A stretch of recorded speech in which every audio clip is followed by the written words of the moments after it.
One. Today, we've got Casey on from POTACat. Next on Live Free and Ham. Welcome to Live Free and Ham. This is our weekly show where we discuss ham radio topics in New Hampshire, New England, and beyond. We're thrilled to have you here, so whether you're a regular listener or tuning in the first time, thanks again for joining the episode. I'm your host, Eric, call sign N1JUR, and I'm with... Paul, N1OG. Todd, W1SDJ. All right, we got a special guest today. Hey, I'm Casey, Kilo 3 Sierra Bravo Pancakes. Geez. Phonetics violation rule number 1. No, just kidding. we'll give you crap later on that one. All right, so just so we get into a couple of our things here real quick, you can connect with us as always through Discord. Check us out. The Live Free and Ham Discord link is all in our show notes and on our website. As always, you can leave us a voicemail if you got a question, maybe you've been racking your brain, or you need some help. That number is 978-233-1142. And as Paul always likes to say, you can call us for a good time. Check us out on All-Star. Our All-Star node is 580-871. And as always, we got a live stream once a month. We're teaming up with the Prep Ham Paul crew over there. Rag Chew crew, my gosh. And we're just hanging out there. And it's usually topic-based, but we're having some fun with it. So you can always check our channel out for that. And as always, you can support us by obviously becoming a Patreon member, but check us out as all of our Patreon members get a chance for access to all of the pre-released episodes, discounts and merch, as well as, many other things as well. And as Bob always likes to say, you can join for as little as $3 a month. It's not a big expense. All right, cool. So we are plowing through this real quick because obviously we want to get to the topic today. So we've got a quick mailbag segment. So we're going to dive right into it. Ladies and gentlemen, can I please have your attention? I've just been handed an urgent and horrifying news story. Everybody, we got some news. Slow down, Boog. Let me handle this. We've got some news. I've got bad news and bad news. I have reviewed ship's personnel, Captain. Congratulations, you've got mail. All right, cool. With that, Todd, we don't have anything in the mailbag today, do we? I don't think so. Okay. All right. Well, with that, that's a bummer. We'll keep those voicemails coming, guys. We always enjoy them. But Paul, you got a win link, I hear. So that more of a do-good, though. That's a do-good, I have a right? do-good. Okay. Yeah. Well, then no win links there, but finally a do-good for a while. So we haven't done the do-good segment in a bit. But with that, we're going to dive over to... Doing good. Good. Doing good. You do, that's good. Do good. Do good. You're doing good. Absolutely, I do. Good. Doing good, Bob. Doing real good. Right now, my only outlet is my ham radio. Doing good. Hey, Good. talk about the loops there. So we haven't done a do-good in a while, but again, we all like to aspire in ham radio. So whether you're assisting in a disaster, providing communication with local road race, or hosting a POTA meetup, we all want to hear about those awesome activities you're doing in your club. So with that, I'm going to hand the floor over to N1OG. Take it away. Let us know what Mike's got. All right. Well, good guess. It's Mike. And so Mike wanted to let us know. He said, "Hi, Paul, Eric, and Todd. I recently participated in World Autism Awareness Acceptance Week. This is the third year I've done the special event and been able to use the W2A call sign. I was joined by dozens of other amateur radio operators across the world for this special event, which generates thousands of contacts annually. Many of us participating know someone with autism too, which makes it all the more meaningful. I did 4 POTA activations as W2A and had over 100 contacts logged. But perhaps the most memorable is the 2-meter FM POTA I do annually as W2A and live stream to YouTube. I managed to get 32 contacts on 146.52 and 1 more on 446.000, just because. 10 of those contacts were in less than 10 minutes, and these were a few of the contacts over 30 miles away. Wow. The longest was 39.6 miles to someone who was doing a soda just because he knew that I'd be out and we'd be generating a ton of activity on 2 meters. We even shared the frequency at times and were sure to take breaks in case there was emergency priority traffic. For me, this has been a fun way to raise awareness locally and generate simplex activity on 146.52. Plus, it demonstrates how we could be courteous operators and that it is totally possible to activate a park without using HF. And of course, it shows that it's okay to be different and even encourage others to try something new. Thank you to everyone that participated in the event as operators, contacts, and the volunteers behind the scenes to make it happen. Whether you're getting emails about it or not, I know there's a lot of hams and clubs out there doing good and trying to make a difference for others. 7-3, Mike, N2MAK. Dude, awesome. It's always good to hear that, and appreciate Mike sharing that little story there and all the great awesomeness. I did see your 5.2 live stream on, during that same autism where I said, man, you were wrecking in the 5.2 contacts. I was super jealous. So, dude, 10 and 10 minutes on 14652 is pretty freaking and respectable. 40 in like less than an hour. It was crazy as it kept going. It was a freight train. So very cool. All right, well, let's dive into our quick something extra as always. Hopefully Todd's ready for testing this evening. It's everyone's favorite segment. And now, a little something extra with Todd, W1STJ. Still a general. All right. Okay. Let's get to it. As we all know the drill here. So I'm going to forgo some formalities here and hand it over to our VE Quizmaster. Go ahead, Paul. Grill them hard. All right. Well, before we get going, Todd, I just want to say that congratulations, because you are now starting to get questions that we haven't had before yet on the show. So tonight's first question comes from sub-element number 6. And the question is, what is the most common configuration of an opto-isolator or an opto-coupler?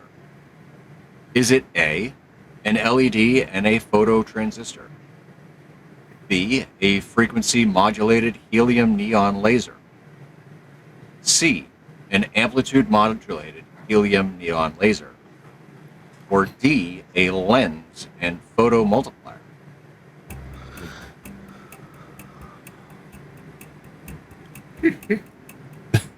Well, I wish I knew what an opto-isolator and opto-coupler were, but I'm going to go with A. Oh, man. I'll throw in... Oh, man. I don't know. I got to go with D. Why not? It's one of those questions that's completely waste of question. You want to take a stab there, Casey, at all? Man, I don't know. I'll try A as well. All right. There you go, Casey. Hanging with me. All right. Well, it's not an LED. It is an LED. A is correct. Thank you. I'll take it. I know, right? So, as this is a new question for the show, a little further explanation. This feature is found in some high-frequency transceivers and is used to transfer electrical signals between two isolated circuits by using light. It is essentially an LED focusing light on a phototransistor. An opto-isolator is primarily used to prevent high voltages, line spikes, RF, lightning, electrostatic discharge, etc., from damaging equipment. Didn't know it. Note that sometimes an opto-isolator is called an optocoupler or even an optical relay. These are all terms for the same thing. Yeah. There you go. Not bad there, Todd. Starting off strong. And learning something new. Definitely. I remember that question from months ago when I was studying. Well, that's why I said A. I was pretty quick on it, too. I was pretty sure it was A, but I had no idea what it was. I just remember the question. Very cool. Well, all right. This next one also comes from sub-element number 6. And the question is, what characteristics of mimics make them a popular choice for VHF through microwave circuits? Is it A, controlled gain, low noise figure, and constant input and output impedance over the specified frequency range. B, the ability to retrieve information from a single signal, even in the presence of other strong signals. C, nearly infinite gain, very high input impedance, and very low output impedance. Or is it D, extremely high Q factor and high stability over a wide temperature range? I'm going to go with B. I don't know. D sounds better for me, but Casey? You want to roll the dice? Go with Todd on this one. I'm going to go with B on this one. See how good you do. Go. All right. Well, Todd said B, and C, B is the wrong answer. All right. D. Eric, you said D. Nope. D is also the wrong answer. Probably C. Oh, it's A. Wow. It is A. All right. Controlled gain, low noise figure, and constant input and output impedance over the specified frequency range. Okay. Did not know that. So to give a little bit further explanation, monolithic microwave integrated circuit, MMIC, is a type of black box amplifier that makes design simpler because its characteristics are well known, and it has input and output ports with a 50 ohm impedance.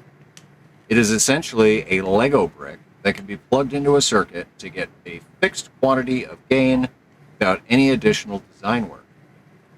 Nearly infinite gain is a characteristic of op-amps, which require supporting circuitry to control that infinite gain to do something meaningful. MMICs do not necessarily have a high Q factor, so the remaining answer is non-technical and doesn't make much sense. Quick hint, MMICs, C controlled S specified. Okay. Hopefully that helps you. Yeah, barely. All right, last one. All right, the third and final question comes from sub-element number 9. The question is, how can two linearly polarized Yagi antennas be used to produce circular polarization? Is it A, stack two Yagis to form an array with the respective elements in parallel planes fed in phase? B, arrange two Yagis on the same axis and perpendicular to each other with the driven elements at the same point on the boom and fed 90 degrees out of phase? C, stack two Yagis to form an array with the respective elements in parallel planes fed 90 degrees out of phase? Or D, arrange two Yagis collinear to each other with the driven elements fed 180 degrees out of phase? Why do I feel like Mike is screaming in the background at this moment? I think it's D. Oh man, two linear polarized Yagi circular. antennas. They got to be. They got to be able to go around. So one goes one way, one goes the other way. Yeah, that sounds about 90 right. would be like that. Yeah, Casey, you got a pick there? I'm thinking, man. You gonna follow Todd? I think it's circular polarized. I've got that eggnogs from Halibut Electronics. That's Right. circularly polarized. That's like the first thing I've owned that's circularly polarized. I don't know. I'm gonna go D. Okay. Yeah, I'm gonna go with the crew here. So I have a gut feeling that's what it is. If we're right, we get the song. If we don't, Yes, we do. don't get the song. I win either way.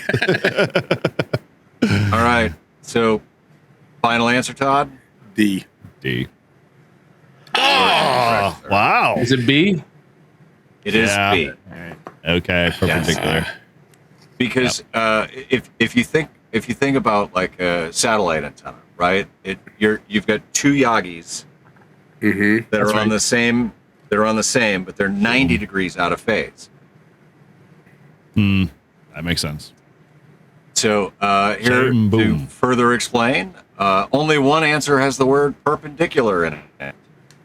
Also, only one answer has the word boom in it. Boom. Yeah. That's easier. But the key here is the two Yagis are overlaid on the same boom. The result is two sets of elements, both pointing in the same direction, one set rotated 90 degrees along the axis of the boom at right angles to the other. The distractors talk about arranging the antennas in parallel or linearly. Neither of these two things make for good circles. You have to have perpendicular angles out of phase to make the spiral wave.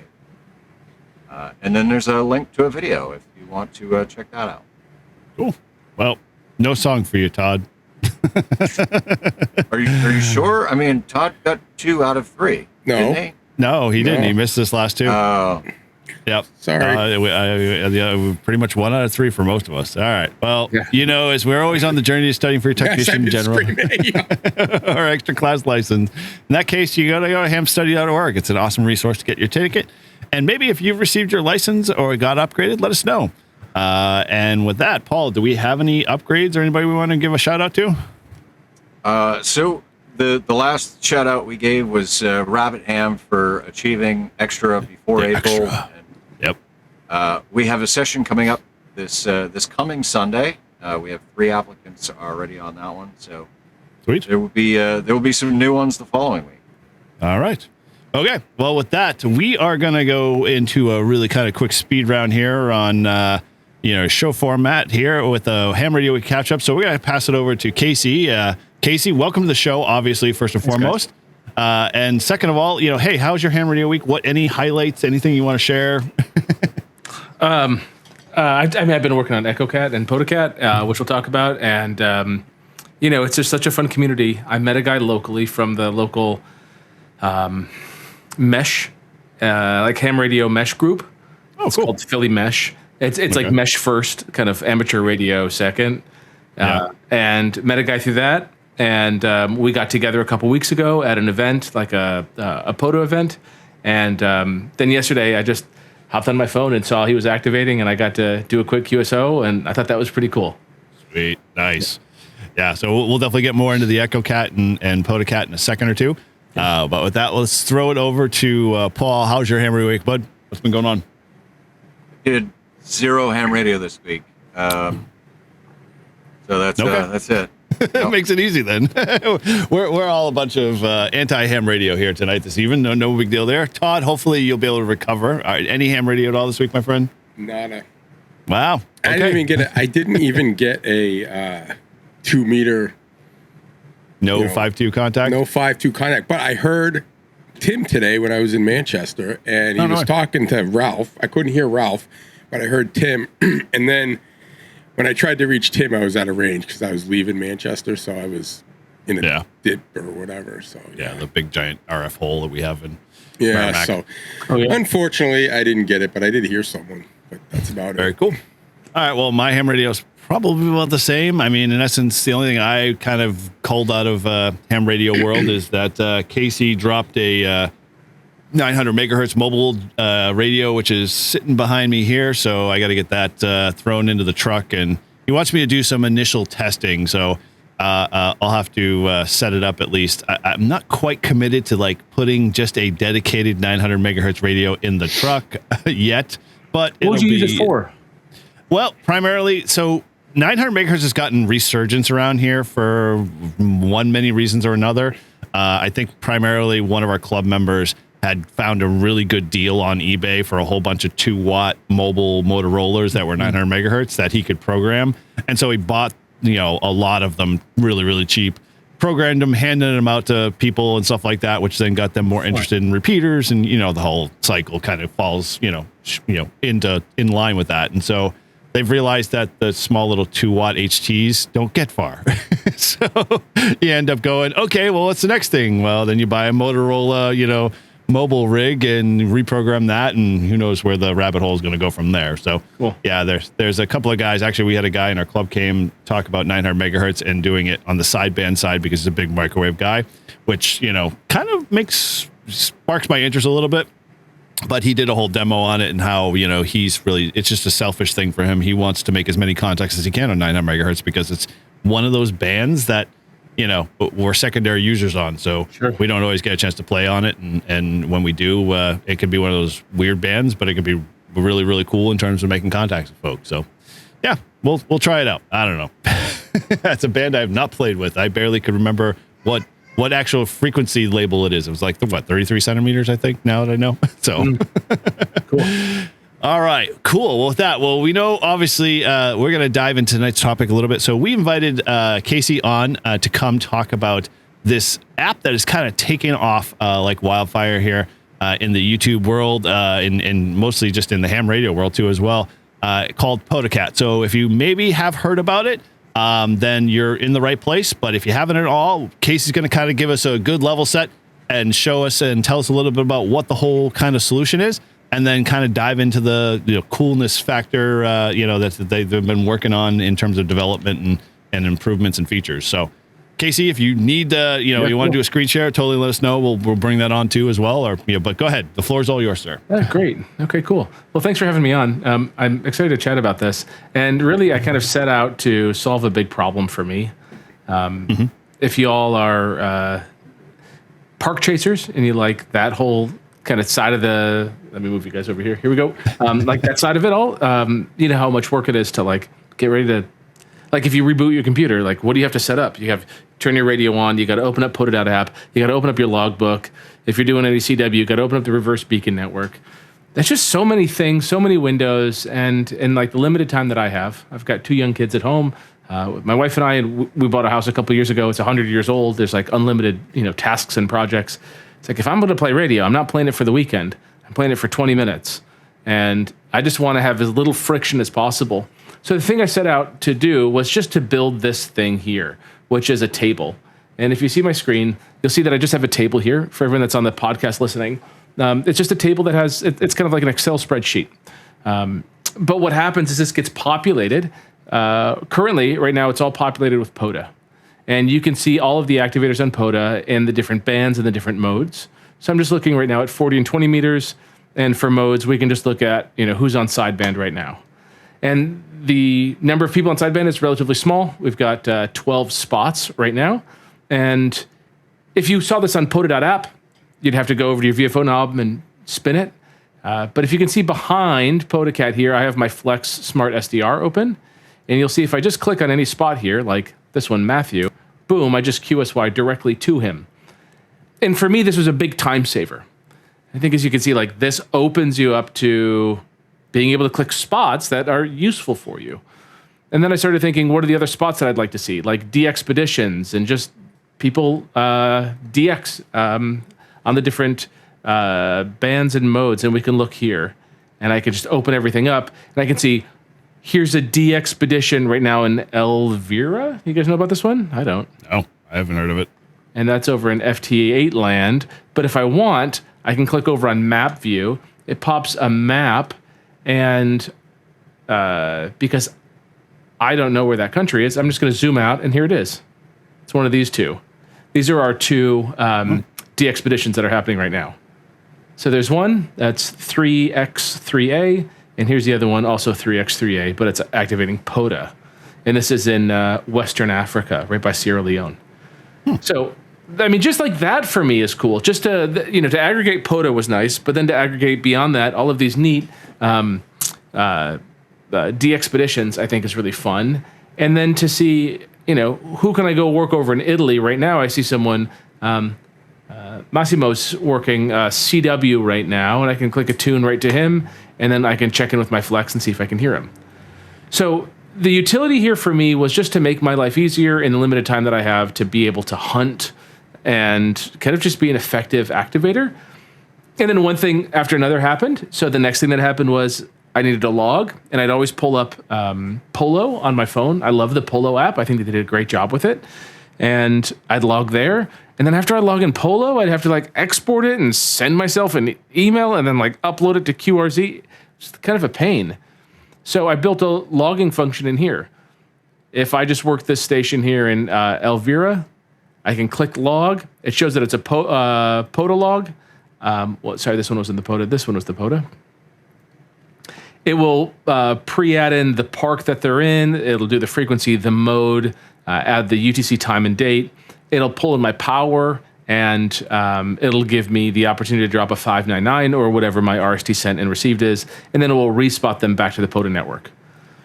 So all of that simple from one screen, to me, saved me a ton of time. And then beyond that, it's opened up a lot of other. Where does it log to? So it logs locally to an ADIF file. And my idea here was like, one ADIF file to rule them all. So mine just saves locally inside of the, C drive, username, app data, roaming, POTACat folder. And you can upload anything that you want in here, and it will kind of amass a single log. The reason why this is useful is because then you can pull in all of the parks that you've worked, and you can then only see new parks that are displaying for POTA hunters. Or if you've worked a contact before on a certain band and you don't want to work them again, you can hide that if you have a massive log. But if you're using other loggers, you can still send data to your logbook. And I'm integrated right now with DX Keeper, Hammers, Ham Radio Deluxe, Log4OM, Mac Logger DX, N3FJP, the AC Log, Wavelog, and World Radio League. So you can pull everything out. So if you log it, you can have it go right to your master logbook. That's right. Oh, that's awesome. And it sends it over mostly through like UDP. Yep.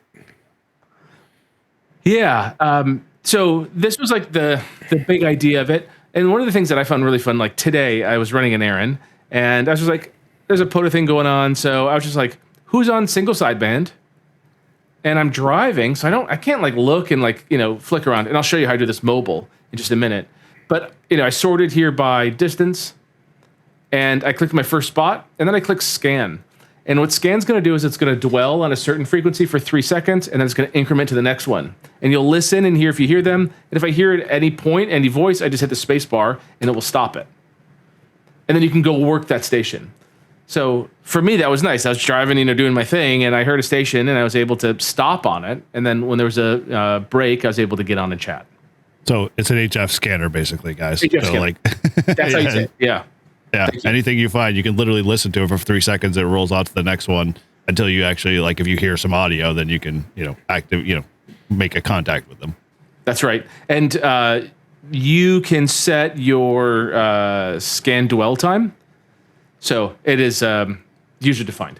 3 seconds, 10 seconds, whatever you want. Another kind of small thing that's really nice for me is activating CW or chasing folks with CW. I can permanently set an offset. I can change it at any point, but that's really nice to have an XIT, so I'm not always zero beating the op. Also, if your rig is goofy, and every time you switch modes or something, some rigs, they're going to strip the filters. Mm-hmm. So you can enforce those filters, so they just kind of are always there. Every time you click over to a sideband, you're always going to have the same filter width that you want. There's plenty of other stuff I can show you in here, like beam heading if you want. And then if you have a PST rotator, you can then click the beam heading and it will spin your rotor around. But one of the things that I recently added that I'm excited about, I don't think you saw too much of, Eric, is VFO. So I built this VFO out and I've added some features since you and I spoke. So the VFO is fun because it turns any radio.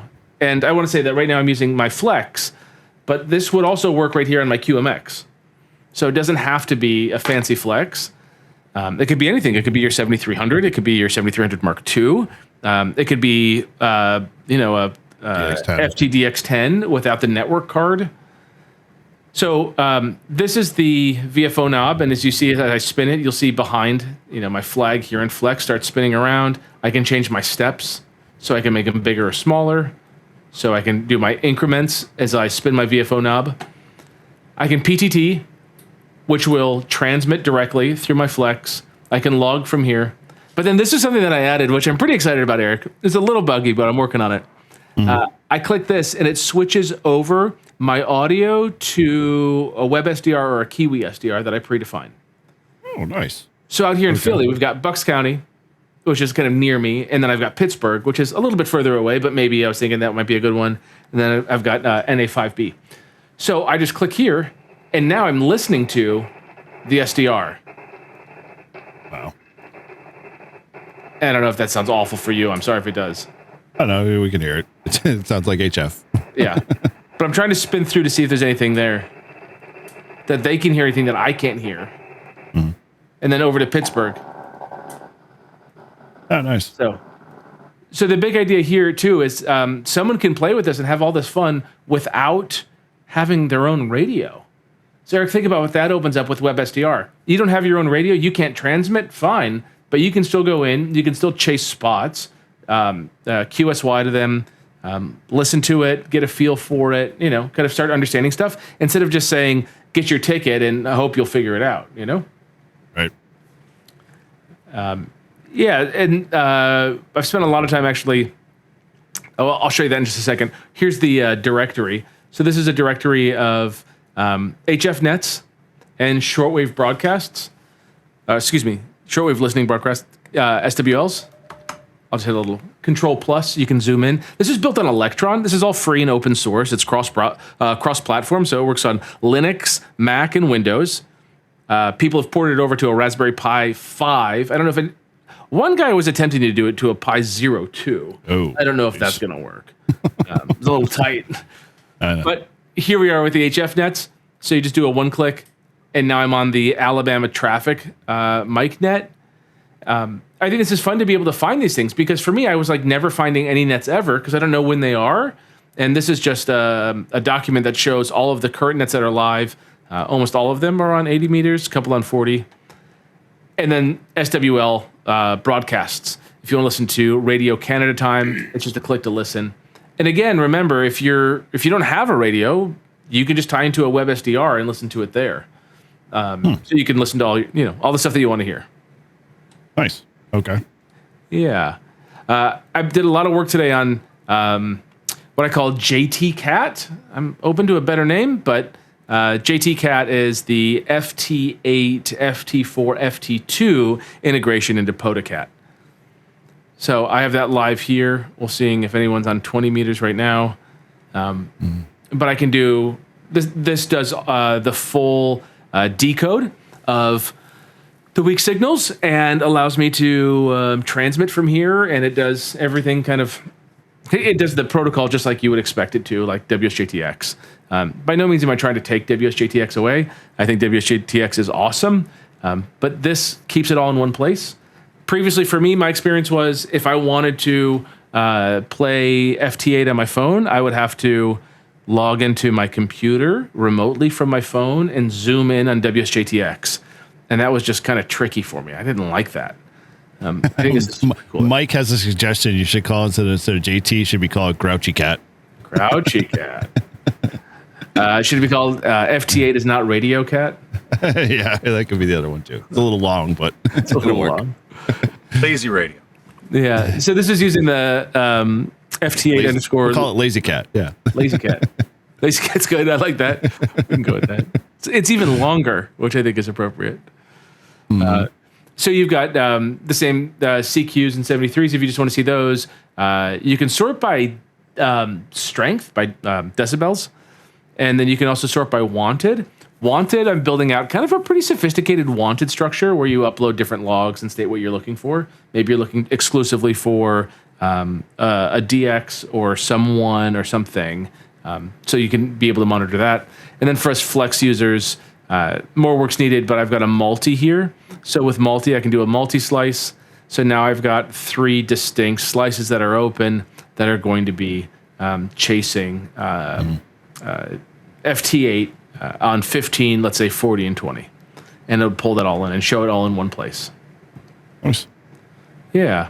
So that's that. But the thing that I'm most excited about all of this stuff is what I call EchoCat. So I'm just going to pause my screen for a second and pull that up. Oops. Would you pause my screen for just a second? Yeah. Yeah. Okay, I got it. All right. I forget what's in my browser. All right. Okay, cool. So here we are. You will in a second, Paul. All right. Where you've bitched to all of us Flex users having all of the capabilities to access our radios anytime, anywhere. I know you sort of have that on the Windows world, but this is kind of where it kind of steps up the game now. Yeah. So the big idea here is like POTACat. What's the idea of POTACat? POTACat's the main app. That's what the whole thing's called, is POTACat. And POTACat's cool because you can do stuff like check out your spots. You can also take it to a park if you wanted to, and you can activate. And here's the activation screen. And when I'm activating, I say I'm going to go activate US 1223, which is the Colorado River State Park.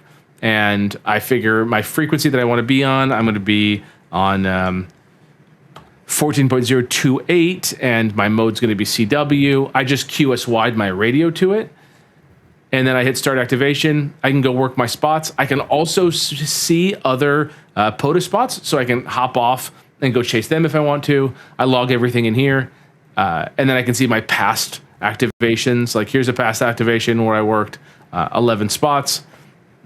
So all of that exists on POTACat, but I don't want to sit in front of my computer and play radio. I want to just like be out and play radio.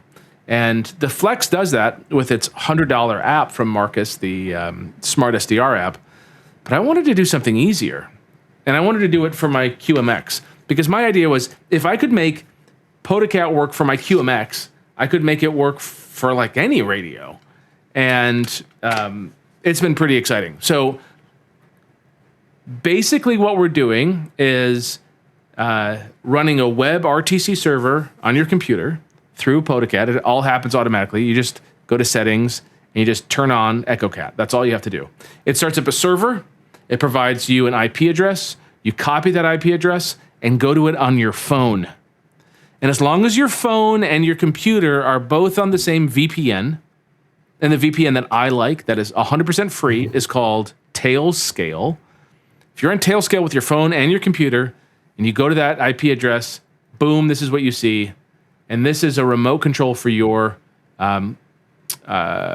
radio. Everything that you just saw me do in this table mode, I can now do from my phone. I click here. Let me move this down just so you can see in here as well. So now you see in EchoCat, I'm on 14.028. If I click this spot, I just QSY'd my radio. So imagine this is my phone. I could pull this up on my phone right now and just operate it, but you wouldn't be able to see it. I could also click the next one and operate it. If I connect my audio, I have a PTT button. So now you can hear these guys. So is this window that we're looking at, is that an emulator for your phone screen, or? It is not an emulator for my phone screen. It is merely me going to the URL that my phone would also go on. Does that make sense? Yeah. So it's basically it's just all a web web page. Yeah. It's all web-based. Yep. Okay. So if you don't have cell service, you can't. This won't work. Right. It's not an app. It's not an app that you go to the App Store and download. It's you install it on your Shack computer, and then you go to a website on your phone. So, the utility here is, I want to go out and chase POTA. I can hear these guys. Kilo 3, Sierra Bravo Papa. And I can do that with my thumb, right? I can also flip over to map mode and see where everyone is on the map. And I can go try to work someone, or I can QSY directly to them just by tapping in with my finger.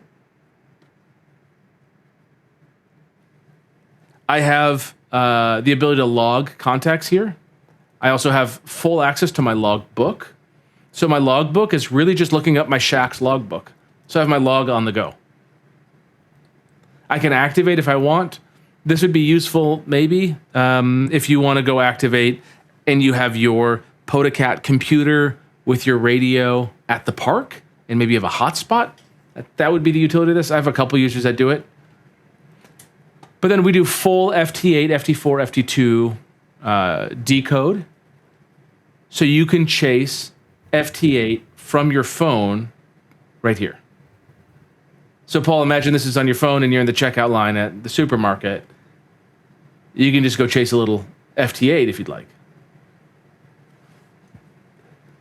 That's like the epitome of lazy. Lazy? Well, it is. Yes. Yeah, for sure. And then it's either surf the web or what? Make a contact. Exactly. And then we've got a directory here. So if you're out for a cruise and you want to just check in on a HFnet, you can do with that as well. I think what's also neat about this is when I connect my audio back, my audio's here, but if I go into my settings, I can enable Web SDR. And once I have Web SDR enabled, I can flip over to that SDR and listen to the net there. So maybe I want to listen to a net, but my radio's not picking it up and no radio in my areas. So I'm going to pick one somewhere in another country, another state, and I can listen through that. And if I wanted to, I could also PTT, but that would go through my radio at home. Nice. Yeah. Yeah, and the last thing here that I'm tickled about is in the POTACat Discord, I just did an outreach to the folks that are in there, and this really incredible guy, Dean, KQ480J, he replied, and I was asking, does anyone have any 3D modeling experience? I want to build a speaker mic. And he said, yeah, I think I can do that. So here's the speaker mic that he designed for me, the 3D printed case, and I'm putting it all together right here. I have just about all of the, I have all the pieces purchased. I just have to, solder them. The brains of the operation is this ESP32S3 Sense with the microphone built in. It's the I2C microphone that's built in. That and a few other small pieces, like a little 8 ohm 1 watt speaker and a lithium ion battery, just kind of a run of the mill. This one is a 3.7 volt, 1200 milliamp hour. And then the last kind of tricky piece is a board for the speaker, like an amplifier board. And then that all is going to fit into this case right here. And imagine this printed in whatever color fits your fancy from your 3D printer. And this becomes your speaker mic. You talk into this, it goes from here to your phone through Bluetooth, from your phone to your shack computer, from your shack computer to your radio out to the ionosphere, all from right here. So you're just going to be able to have conversations with folks just like this. I'm tickled about this. Build cost, for someone to DIY it, it's going to be $50-ish bucks. I want to build something, that kind of works like this PTT from Enrico. Not a high quality device here, but it does. It kind of does the thing. This is our open source, version built off of a pretty common microcontroller. So I've written the software. It works. I just need to assemble everything, and there's some fitment issues right now with some of the buttons. But maybe in the next week or two, I think we'll have something that other people can download and start building themselves. Pretty cool. Yeah. That for me is like one of the cool little features, especially the fact that it's on iOS. That's always been a problem with, as Todd knows, like Paul's an Android guy, that, not everything works well with the iOS, ecosystem. And so being able to have, very much so. And so, with that, having a capability to be able to do something like a handheld and still be able to, remotely use your HF radio is pretty slick. Yeah. Yeah. I just want to answer. So November 1, Oscar Grouch says, I'm not sure why I need this. Sure. Yeah. Makes sense. That's him. Yeah. That's Paul. That's Paul. Oh, never mind. Yeah. For me, I think the biggest thing that I'm solving with this, again, it's for me. That's what I, aimed to solve, was like a problem for me. And the biggest problem here is, I want to play radio when I'm not at home. That's it. And I want a really nice experience. And like the Flex has a nice experience, but you got another frequencies that you want. I still have to have POTA app open. I still got to like switch back and forth between Chrome and the Marcus's app, or I have to open up the POTA feature inside of that app. And it's clunky, and I don't like it. It didn't feel elegant. It didn't feel fun. That was the big one, and it left me just wanting more. And I think that this streamlines things for me so that I can be more effective when I play. Well, and it sounds like very much like you've opened up the sky's the limit for any radio, no matter what. So as long as you've got a decent connection to the internet, whether VPN or not, you can easily play with your radio now, where you don't have to spend a fortune trying to run a Windows machine and go to a screen share remote, desktop session, or use an app that's one platform, specific based versus another or whatever. So, it's kind of pretty versatile. Now, you get a question. You wanted to show remote access. Like I said, you have a club feature, like you can turn login access and stuff on and off. It's funny. I told you about that on Friday. I turned it on, and then, man, I was like troubleshooting and having the worst time figuring out why I couldn't log in without having to put in my password. Oh, so you killed yourself. Club log. So I added, when club log's on, now it says club log activated, or club mode activated. Okay.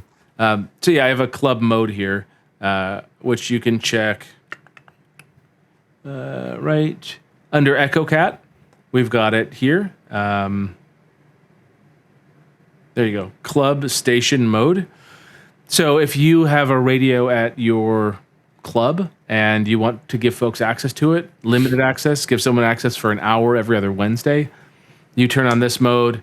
You click the create new button. It's going to create a new members.csv for you, and then you're going to go in there and edit it. It's very simple. It's kind of a comma separated variables for call signs, their password, their band privileges. You just state if they're like a U.S.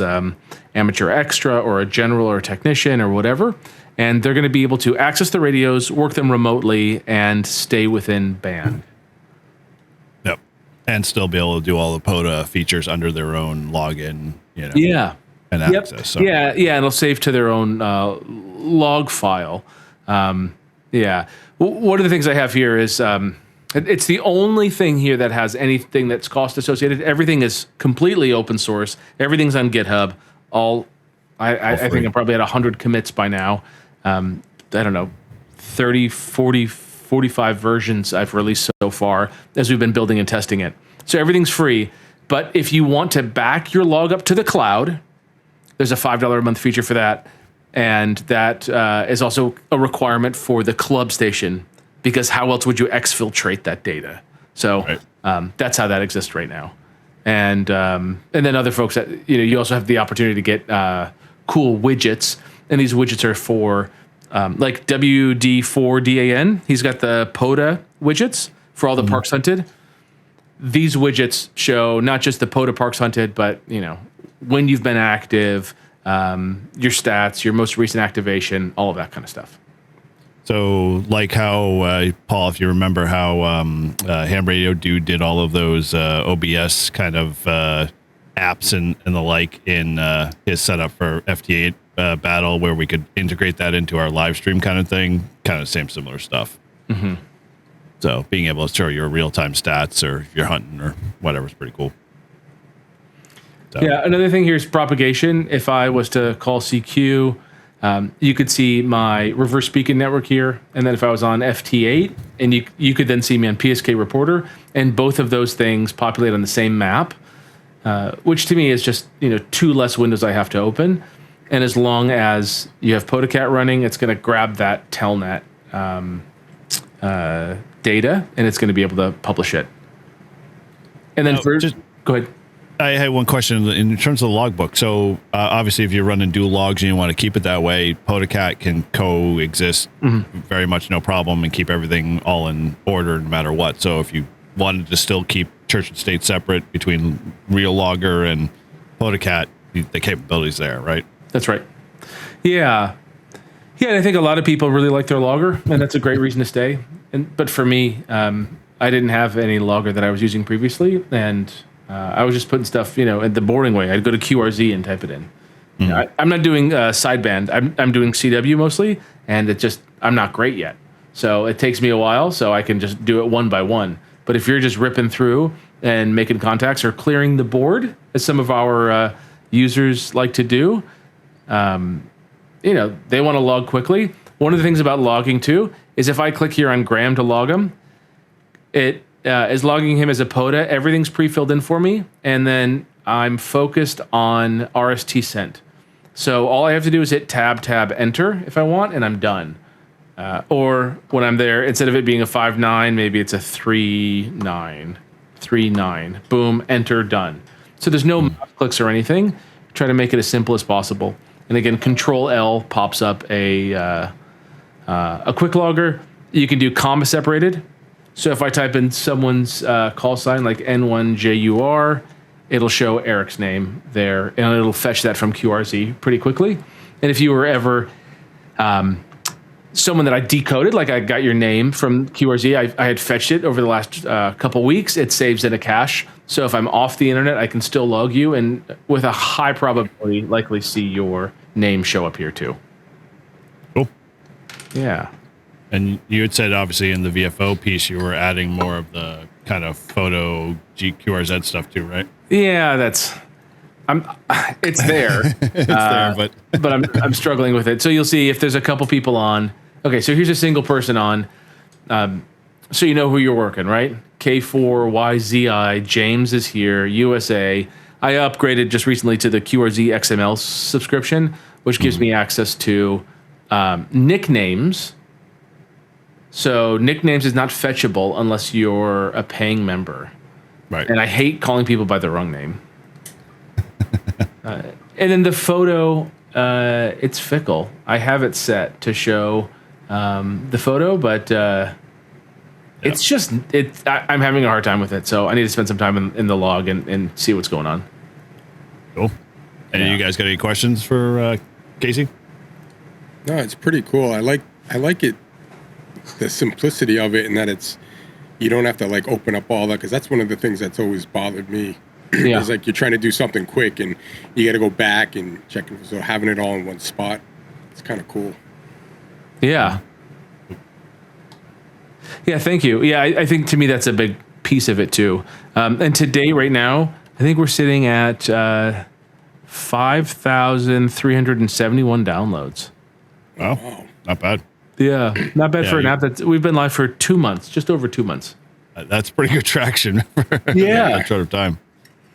Yeah, and it's not, those are actual downloads from GitHub, but someone could have 10 of those, 15 of those if they're grabbing updates. Yeah. Wow. You know, so like what's the actual active user base is information that I don't really have. I do have it setting up to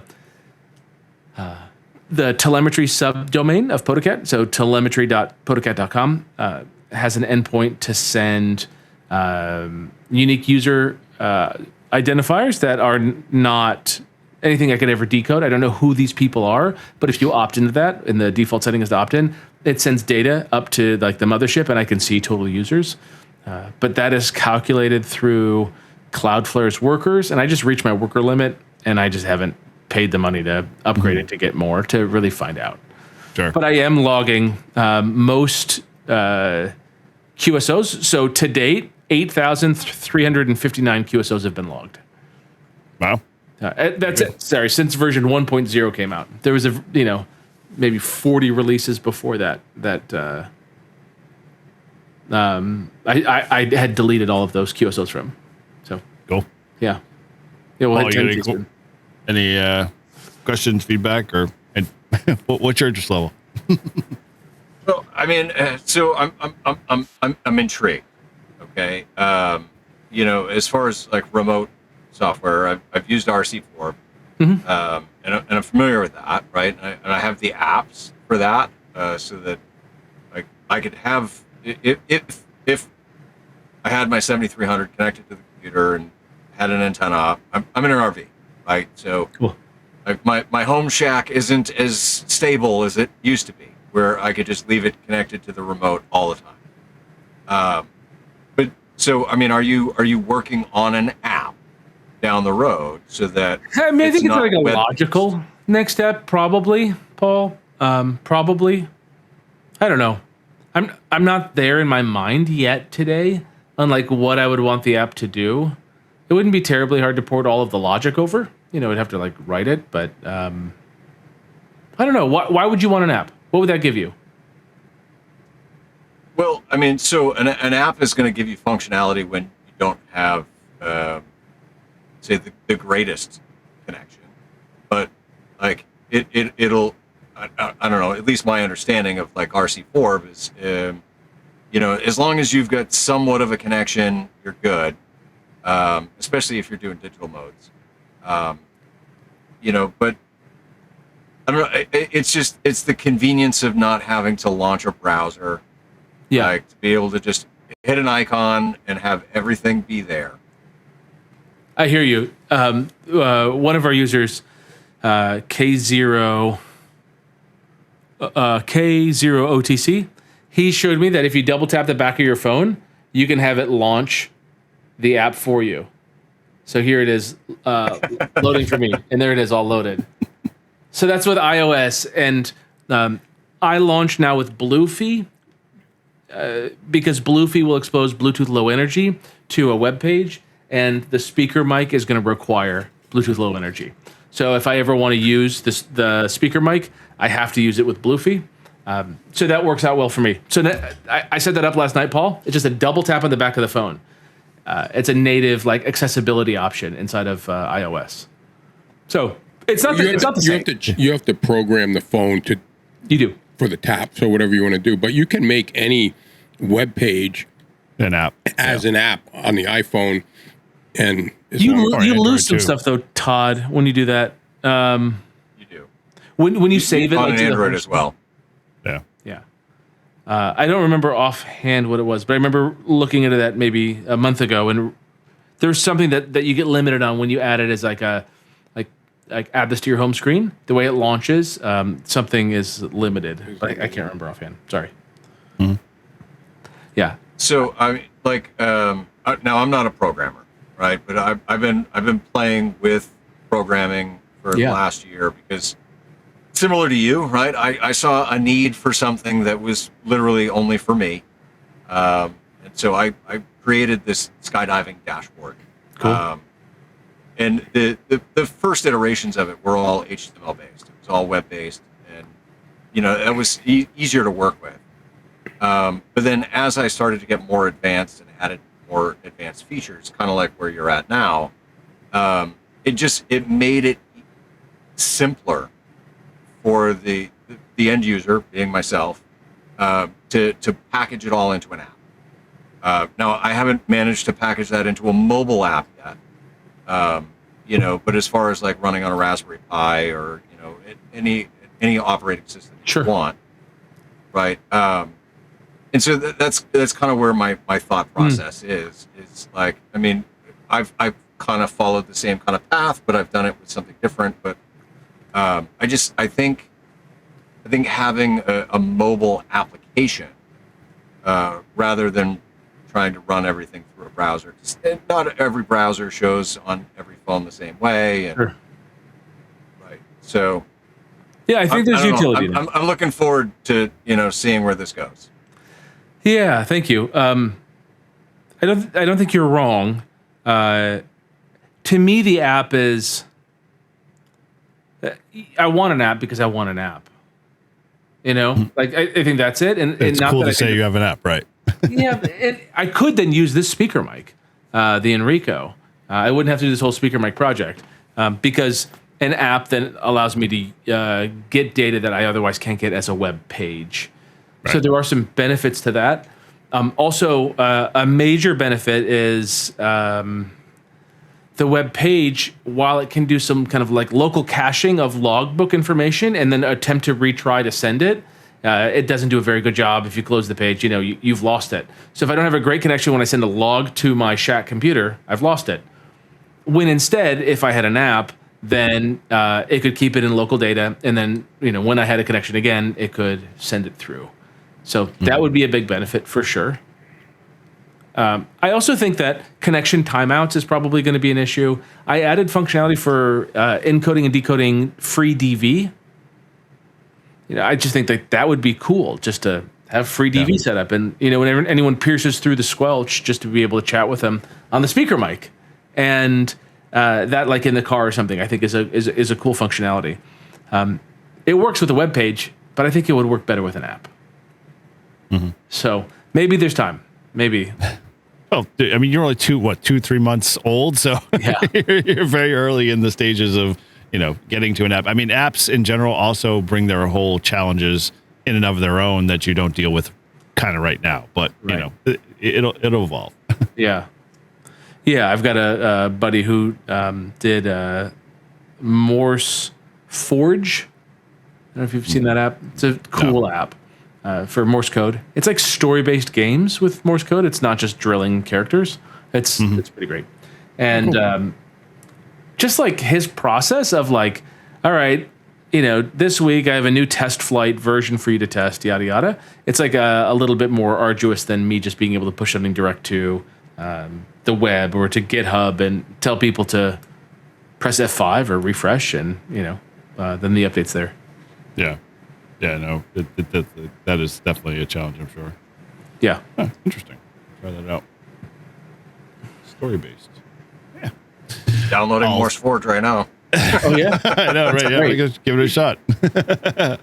And you guys got any other thing you want to give? Actually, I know Casey's got a limited on time here a little bit, and I want to obviously keep to that because he's got young kids and stuff. So, Paul, it's pretty cool. I'm looking forward to trying it out and using it. Yeah, I wanted to see if I've got this. I'll show you guys this. This just tickles me. I do. I have my jumper. Okay, so it's going to be hard for you to see, but I want to show you this. I think it's the coolest thing. So in my phone, I'm just going to enable the speaker mic, and it asks me what connection I want to make, and my connection is POTACat mic. So then I hit that, and I'm connected now, and this is my microphone. Now, remember, there's no speaker that's connected to it. But all I have to do is short out this pin to this pin, and you should see it say transmit if I do it right. And just like... Go zoom. See, like that? Is it transmitting? I'm not on the screen. No. And I'm not connected to audio. Oops, let me not transmit for a second while I get everything connected. All right, so now I'm on the PTT. You can see it. And it should go like that. Oh, yeah. Yeah, I see your phone pick up. Yeah, okay, yeah. So it PTTs just like that. So that is effectively what a momentary switch button is going to do, and that is going to give me the opportunity to make this all work. And to think that it all works here on this little guy, ESP32 S3 Sense with the inbuilt microphone. I mean, there's no microphone to mount. There's nothing fancy. There's nothing hard about this. I'm so tickled with this hardware. The whole ESP32 line, it's just so fun. Before Christmas, go ahead.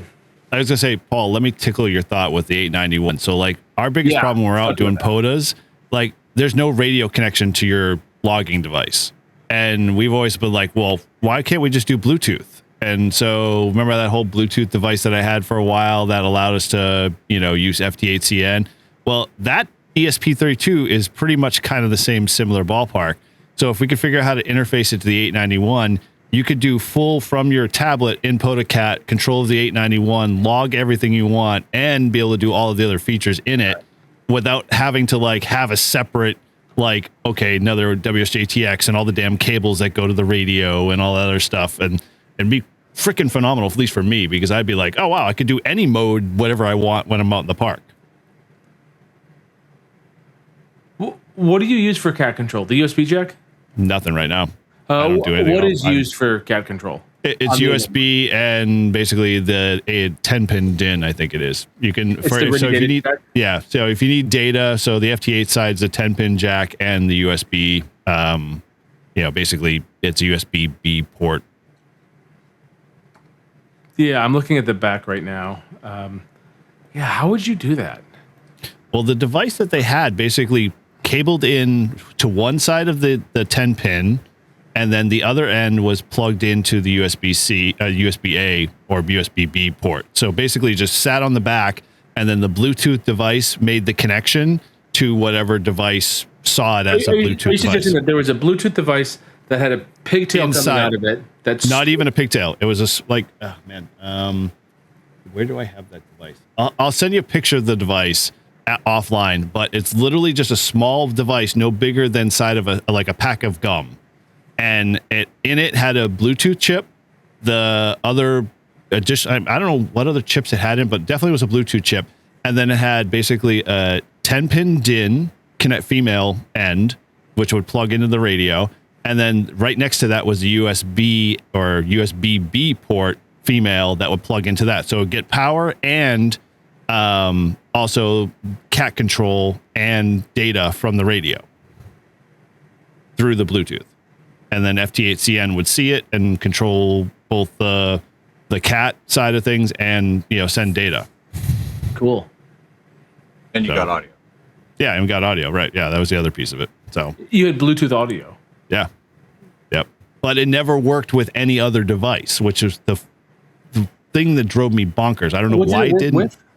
Just FT8CN. I don't know what in FT8CN allowed it to see it through iOS, but that's, through Android. I mean, obviously it didn't work on iOS at all because iOS has the, Bluetooth standard that's not compatible with a lot of the other chipsets that are out there. LE, yeah, right. So I'll send you a picture of the device and I'll rip it open so you can see the inside of it, but it might get you thinking in terms of capability. Is it FCC signed? Not that I know of, no. Okay. I mean, it came off of TeamU, so no guarantees. Yeah, okay. Yeah, I mean, the chip might look at like the FCC ID.io, sites like that. They'll show a full breakdown for the tests. I don't even think it's even listed there because it got on TeamU for a little bit and everyone was like, I saw two people said, hey, this is really cool. And I saw it on the Groups IO for FT891 and they were like, oh yeah, we tried this. It sort of worked. It didn't. So I tested it out. And like I said, my experience was it only worked with the one app on Android and anything else, saw it as an audio source, but I couldn't, I couldn't pull any audio out of it. I don't know what was the deal with the chipset, but. Interesting. Yeah, I'd love to look at it. You could also... I'll happily send it to you because I don't use it. And in essence, if you want to tear into it and make it work, us 891 people would be happy. Yeah, it'd be fun.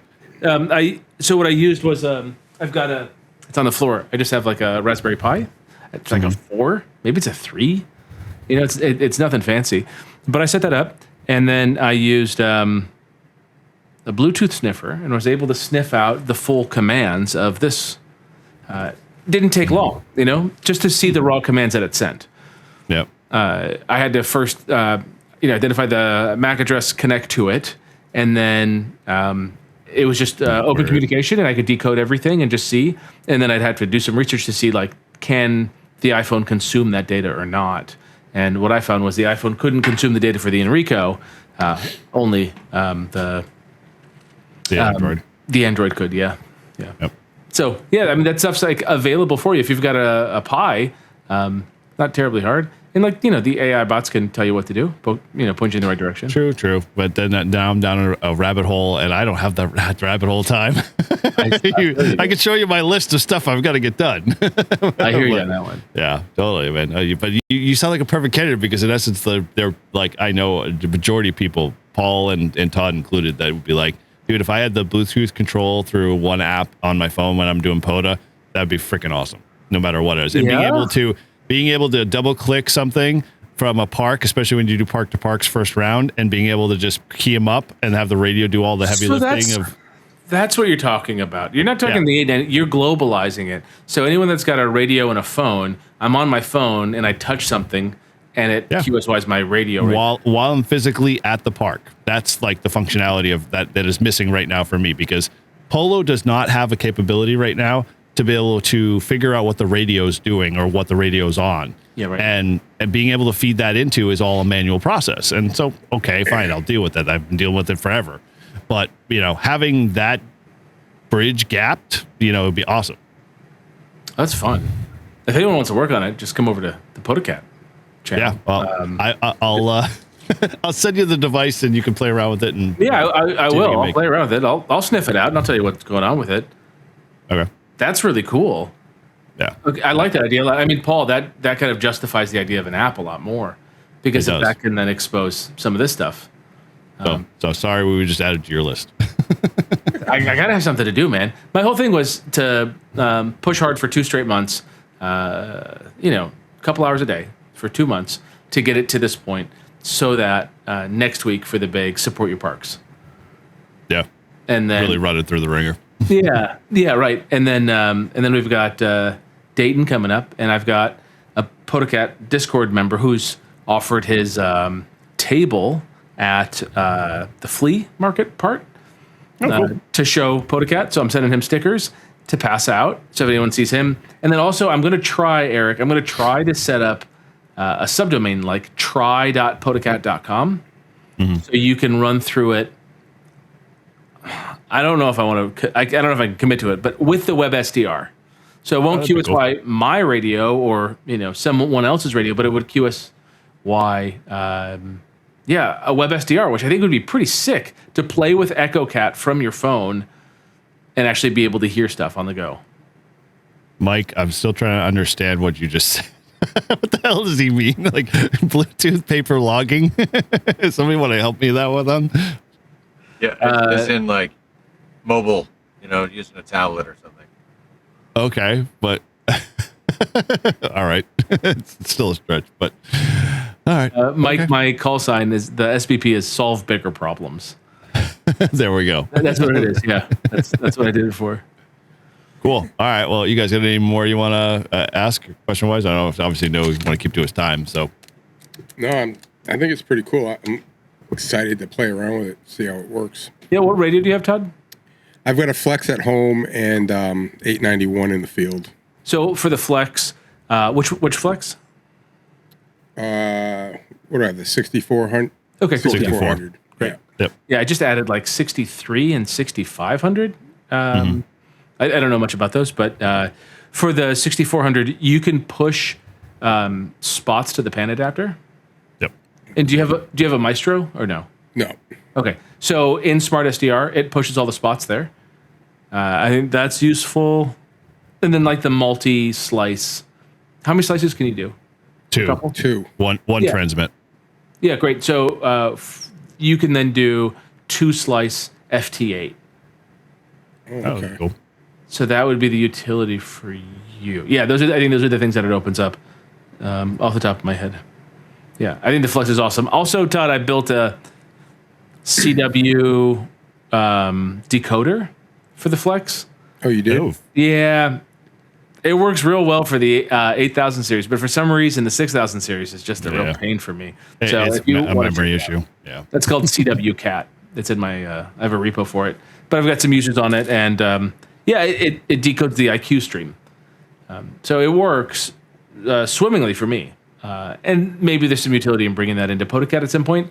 It does kind of increase the file size for folks that might not care or want it, but I don't know. Maybe it's interesting. Cool. Yeah. Awesome. Well, thank you guys for having me on. I appreciate it. Yeah, thanks for coming. It's really interesting.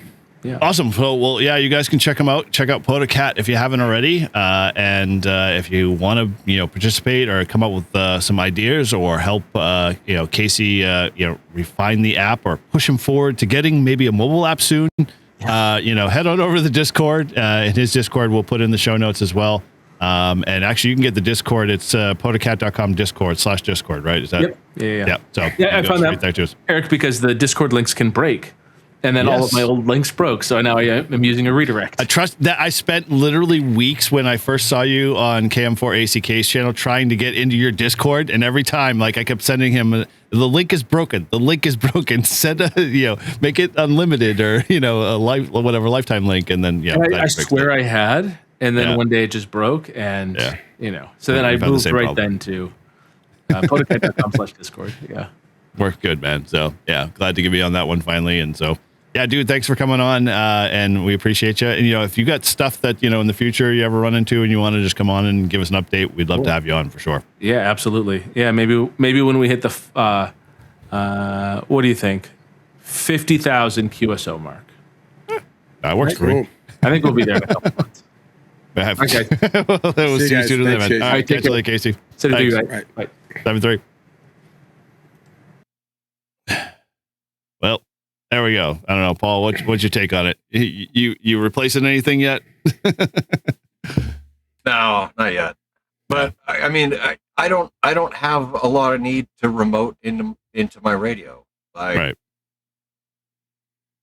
If I'm gonna go play radio outside, I'm gonna go play radio outside. I'm not gonna remote in. Right.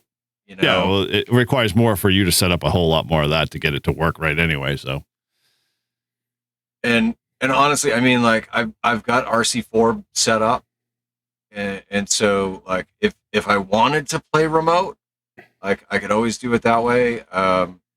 The thing that I found playing remote radio is on a laptop, it's fine, but you start shrinking to a tablet, or go even smaller to a phone, and like it just you're trying to display a lot of information on a very small screen, and for me, it's I don't like using. It's not worth it.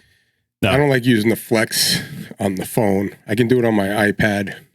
The laptop's better, obviously. Although I agree with you on the app side of things, having the app at least gives you at least a better experience. Like I know when I do Flex, when I do the SDR app on the phone, FT8's pretty easy because it's simplified, but it's in an app, so I'm not fighting a browser and tabs and all the other stuff that kind of goes with the browser world, which I totally get why he's doing the browser initially, because it's the easiest, kind of, layup in terms of getting it on the internet and stuff like that. So, but yeah, I think you're right. An app would be 100%, wicked useful for a lot of people if they really wanted to jump on board. Well, yeah, I mean, it just because it's a lot of information, right? Mm-hmm. And it's like, I mean, I he must have had several different windows open, going in between the different windows, and granted, like, I mean, he's showing us on his computer, but how are you going to do that on a phone? How are you going to manage all of those different browser windows? Like, I don't know. It's not for me. It's a cool idea, and I think it's very interesting, and I look forward to seeing where he goes with it. But right now, it's not. Yeah, where you're at, I could see where that would be like lacking. Like the big push for me, as I pointed out earlier, was like I want to have more connectivity of my devices when I'm doing an activation. It pisses me off if I change frequencies or I forget that I went from 20 to 40 and I'm working an activation and I now have to go back and update my log to whatever the freaking, I jumped to 40 midway through kind of thing. I want to have control of my radio, and I can't get that right now unless I bring a laptop with me and do cat control and do all of that stuff. But then at that point, it's like, well, I'm just bringing more shit. I don't want to bring more shit. I want to bring less. Oh, no, dude. The day that there is a plug and play interface to go from any tablet to the radio, and have whatever, whether you're using hammers or you're using Ham 2K, like whatever you're using, have that be able to pick up that cat control, wirelessly. 100%. That's gonna be awesome. Yeah. I don't see this filling that void. I mean, this is much more you set this up for your home, and then, like he was saying, when he's in the grocery line, but he also mentioned the QMX. Like the QMX is QRP portable kind of thing, and so like if he can talk to a QMX, then they should be able to talk to any radio we have on a bench, no matter whether we're in the field or at home. The home piece is pretty cool if you don't want to spend the money to play in the Flex world like that. I could see someone who has a DX10 now has no need to spend more money except to install this app, get EchoCat hooked up, and you're off to the races.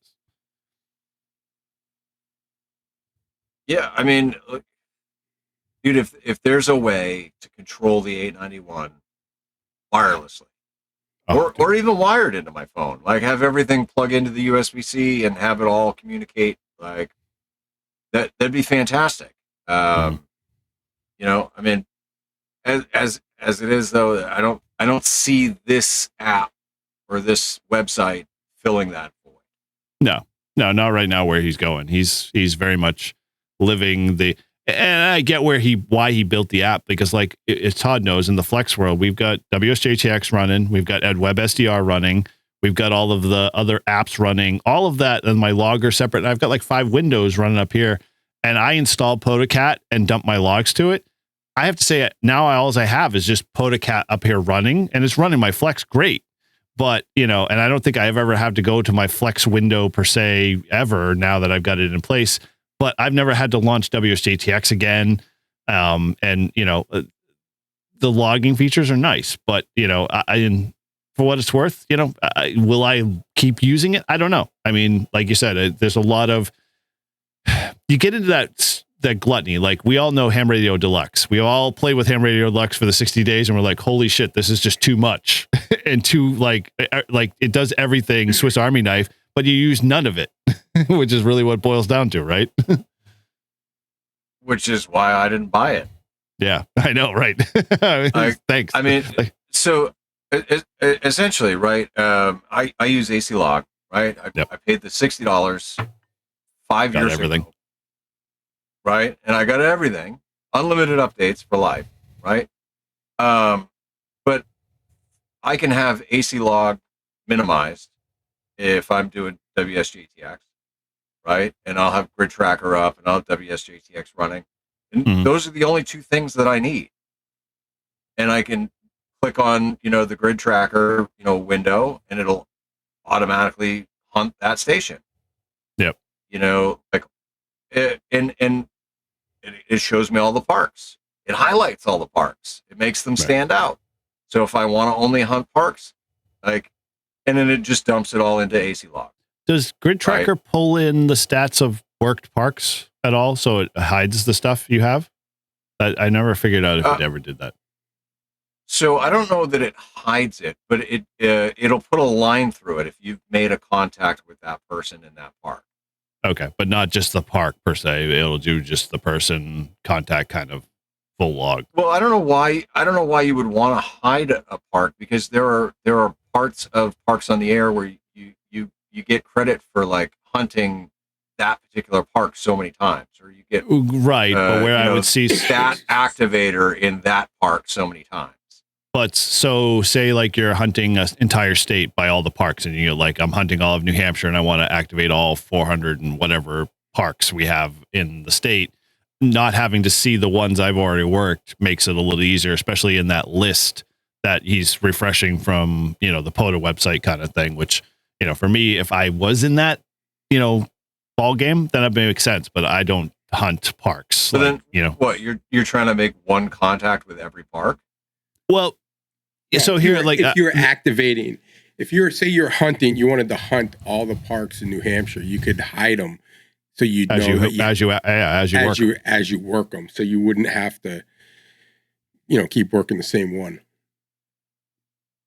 All right. I mean, I would see it more beneficial to highlight the ones that you haven't worked yet, rather than hiding the ones that you have. Because I mean, that's what I do, right? I like looking at my stats and in POTA and seeing like, oh shit, like I didn't realize that I made contact with that park X number of times. Yeah. And how POTA for sure. That park will change. Yeah. He does have some stats in his thing. Yeah.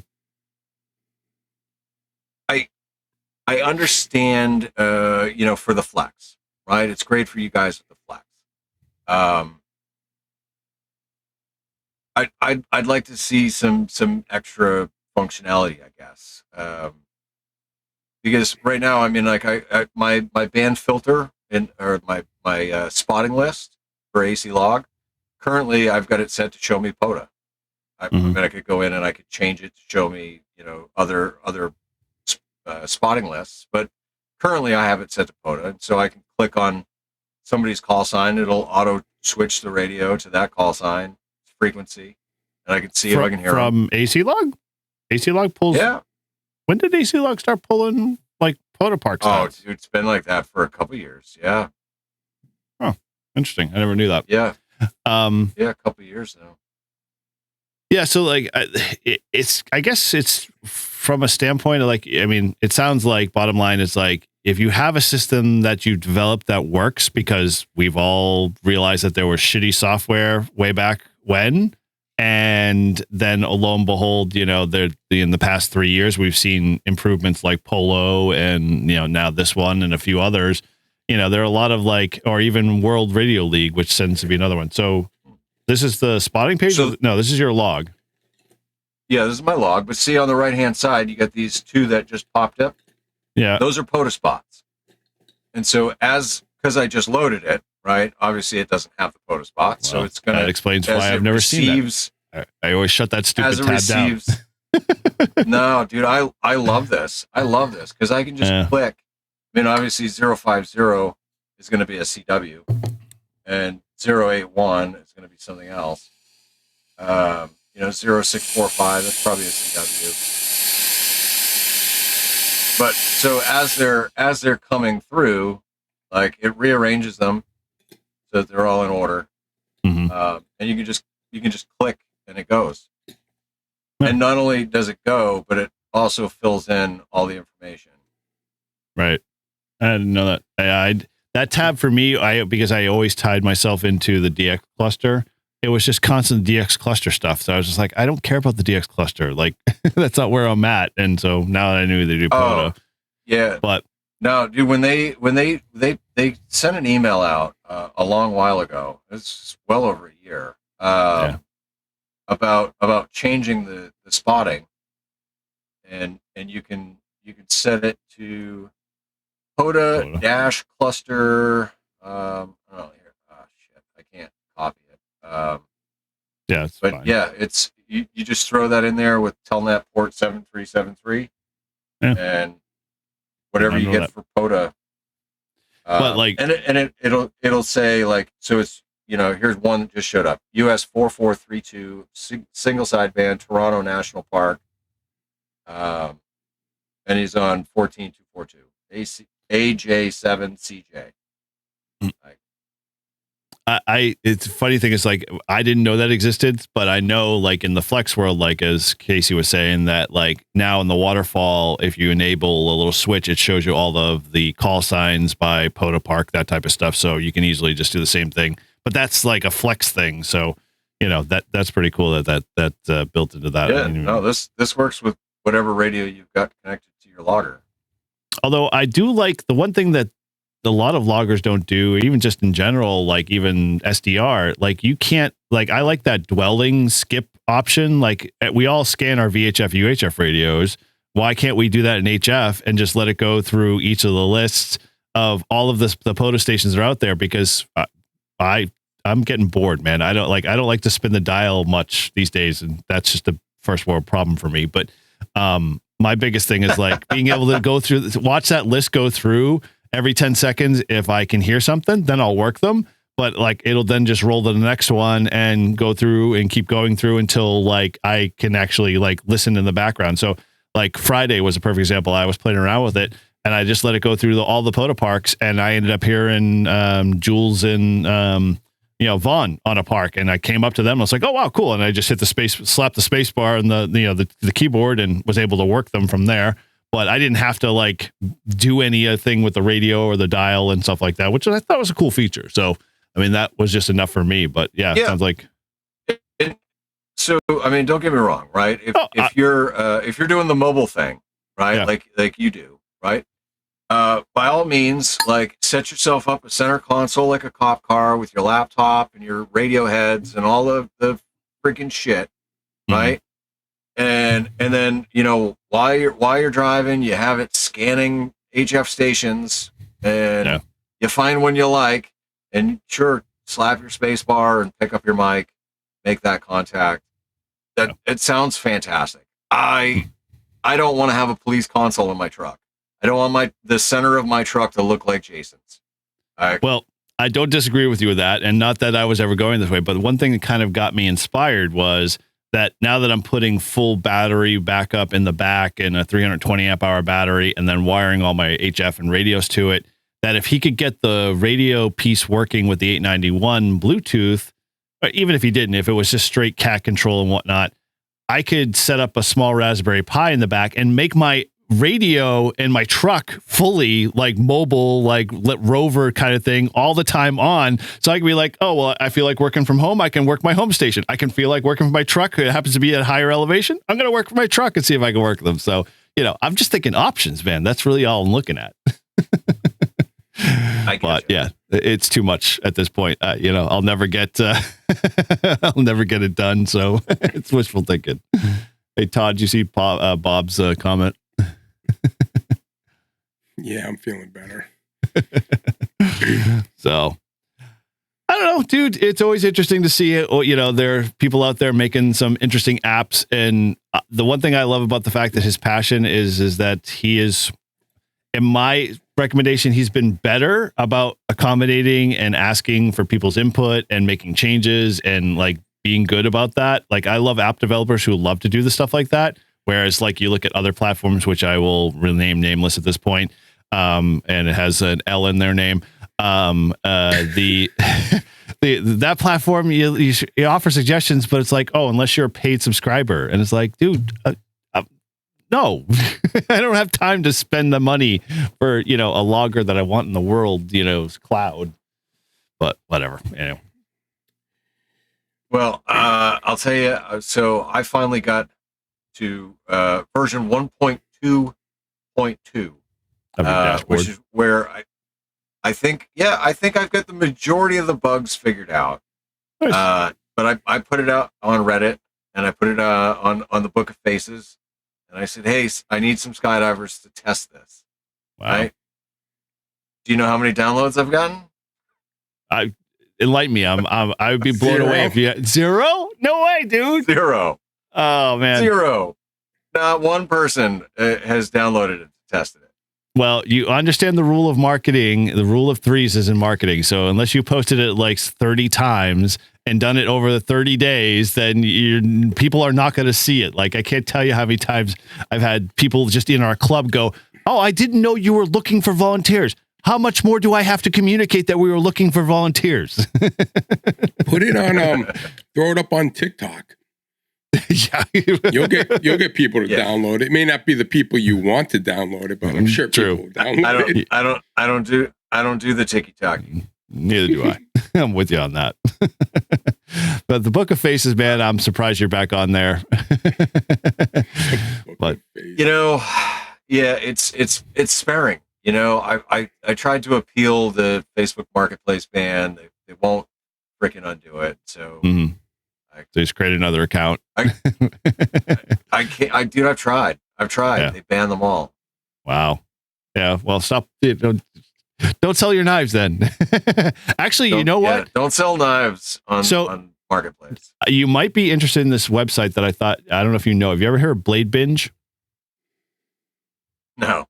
Look them up. They are a marketplace for knives, and you can sell any of them. And it's pretty like. I get like a constant feed from them so much that it drives me bonkers. They're like, oh, this person just posted the latest knife. You might be interested in this one. Of course, I look at it's like a $700 knife. But then there are like a few that are like they're $100 and I have a lot of 5 of them. Do you want them kind of thing?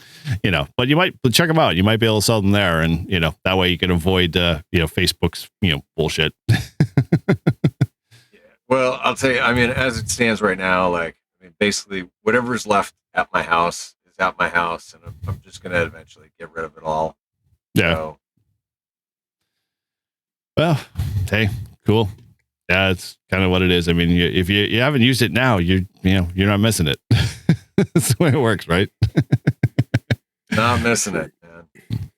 I totally forgot about the little FT8 device, and then Chris Bricker pinged me. He's like, "Hey, what's the status of that? Has it been?" I'm like, "Dude, I haven't touched that in a year."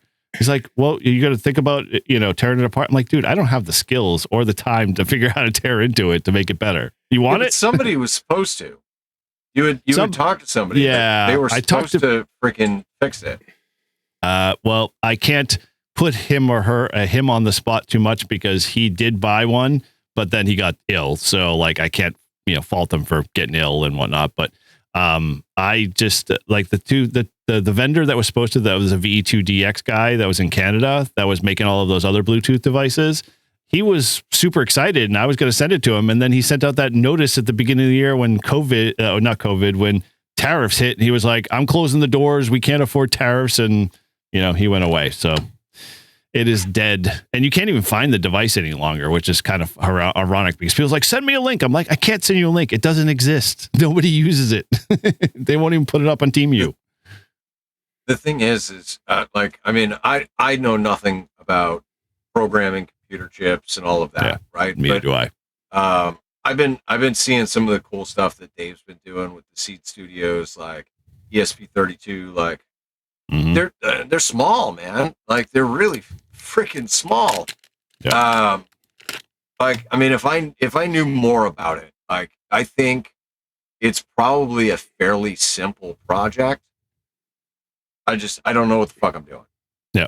Well, you didn't know what you're fucking doing with skydiving anyway, so you can't give me that line anymore. But so you want Seed Studio kind of thing? This is a little human presence sensor. It's got like 5 sensors in one and detects like light and people and movement and body sweat and everything else like that in this small little box. It's freaking crazy, and it's built very much on some of the other Seed stuff too as well. And I'm just dumbfounded that something this small, all I have to do is 5 volts to it, and it has that much capability built into it. It's just mind blowing. But I don't know. I would love to have if I had free time, but I don't. I just don't have free time to play with something like that. Now, I want you both to think for a second, right? Because I mean, granted, I'm the baby of the group, but we're all old enough to have seen this giant technological fucking leap in our lifetime. True. Oh yeah. Right? I mean, could you imagine when we were kids, right, or even teens, thinking about things that were Bluetooth and Bluetooth control of other equipment? Like, I mean, it's just fucking amazing, and Dude. it's getting smaller and better all the time. Well, what was it when the Palm Pilot came out? Todd knows this well because he had one. When the Palm Pilot came out, everyone was just like, it was like, oh my gosh, this thing was fucking phenomenal, and everyone had all my phone numbers. I know. And had my calendar. And I was BlackBerry. That's all we needed. BlackBerry was even the other thing too. I mean, BlackBerry, they fucked that one up really good. They could have been, Dude, the champion for a long time. I loved my BlackBerry. Yep. I had one myself. The keyboard, I had always had problems because my hands are sausage fingers, but I wouldn't give that damn thing up if I, had to. And having a color and, some of the stupid apps that came with it, it was still great. I mean, but yeah, you're right. It was funny you mentioned that because I was having a conversation with my wife in the car, and she was like, I know a person who I saw on Facebook somewhere. She's like 100 years old.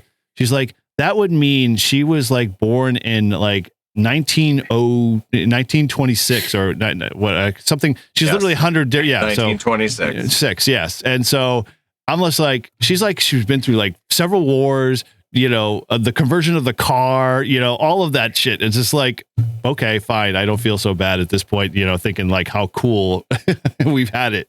But yeah, man, dude, modems, everything. I remember when I was a kid, I lived in England. Hey, come on, nice job there, Mike. That's a modem command.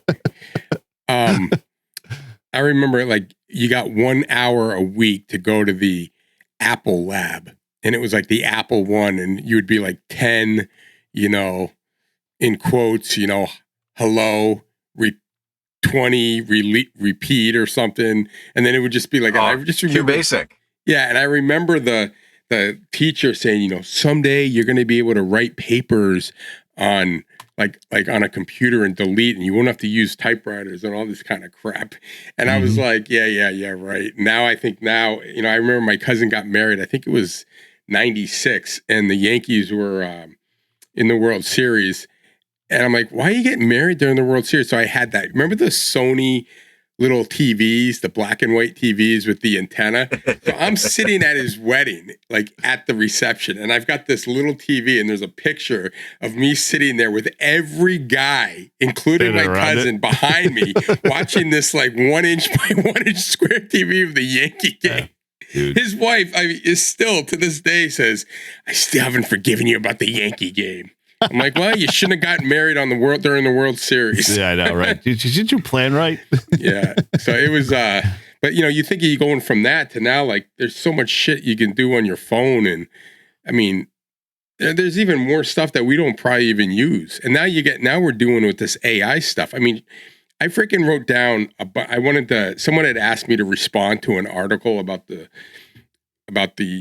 YDC stuff. So I just jotted down just all my thoughts of the article in no particular order. I just was like that, and I made little paragraphs of just my thoughts and things I want to. And then I threw it into Chat GPT and said, write me an article.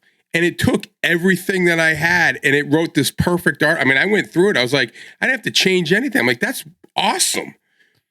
You forgot to be more specific and say, write it in this tone.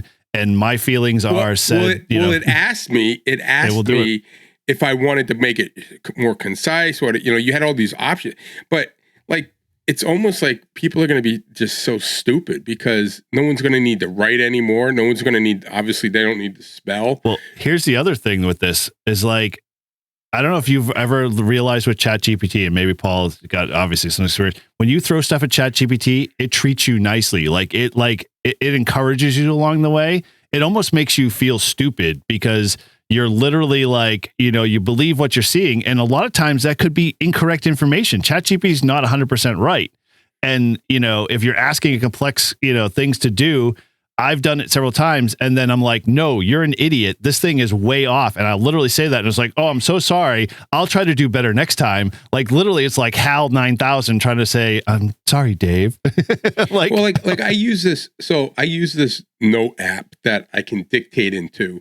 Yep. And it's AI, I don't know, supported or something. But what's cool about it is like all my kids that I work with, all their names are like, people don't know how to like, they spell them weird ways. Like, sure. You know what I mean?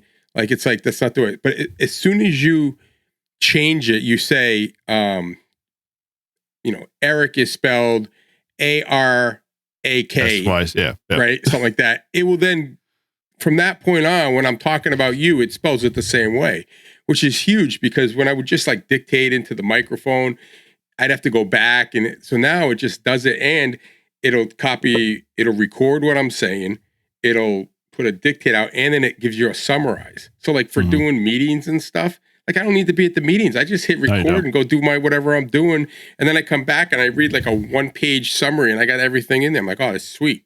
Yep. So it makes your life. I think in the future, people are going to have more time to doing less work and more time doing things that they enjoy. Right. Yeah. I kind of don't subscribe to that. Either that, or there's going to be more, they're just going to give us like more work to do because you have all the assistant AI so you can be more productive, say, in more amount of time. Not the physical stuff, but like the documenting, the works. So, Paul, you play with Claude yet at all? Yep. Okay. So you have some basis to kind of build from it, especially in the coding world and being a vibe coder and whatnot. The next kind of step up to say ChatGPT or like an extension for me has been Perplexity. You guys ever hear about that? They have Perplexity Computer. And basically you want an assistant. You want somebody like a Jarvis, and you want Jarvis to understand who you are. It is fucking scary because in essence, I fed Jarvis my whole entire ChatGPT conversations, projects, everything. It summarized it all for me, said, hey, this is who I think you are. And he almost hit it on the head. And he literally was like, well, you talk in this tone, but if you're talking in this, this area about a certain topic, then you need to, you're talking more of a marketing tone. And then beyond that, it's like, hey, can I plug into your other apps? So like I gave it access to my YouTube channel, and I gave it access to like Discord and stuff like that.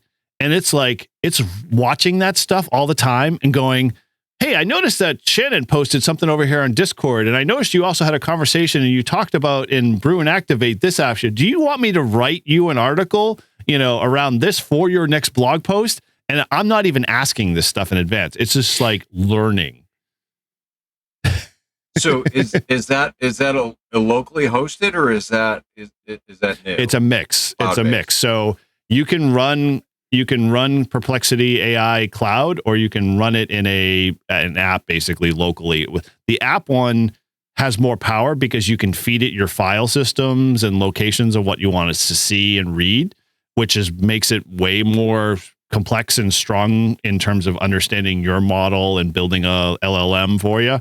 That I haven't gotten to that level, but even the cloud-based version, it's insane, man. Like I taught it once, like Brew and Activate. I write I come up with the topic and I say, okay, go ahead. You know what you need to do in order to create the show script, the thumbnail, the description, all of the Discord posts, all of the YouTube posts, create me all of that. And I walk away for 10 minutes, go get my coffee, come back, and it's all there, all written out. And it's like, all you have to do is cut and paste.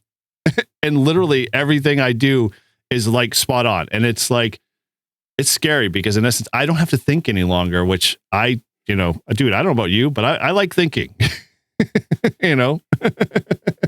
Well, I mean, you still have to think. You still have to, assess what it gave you and make sure that it's True. right. It sounds right. It sounds like you.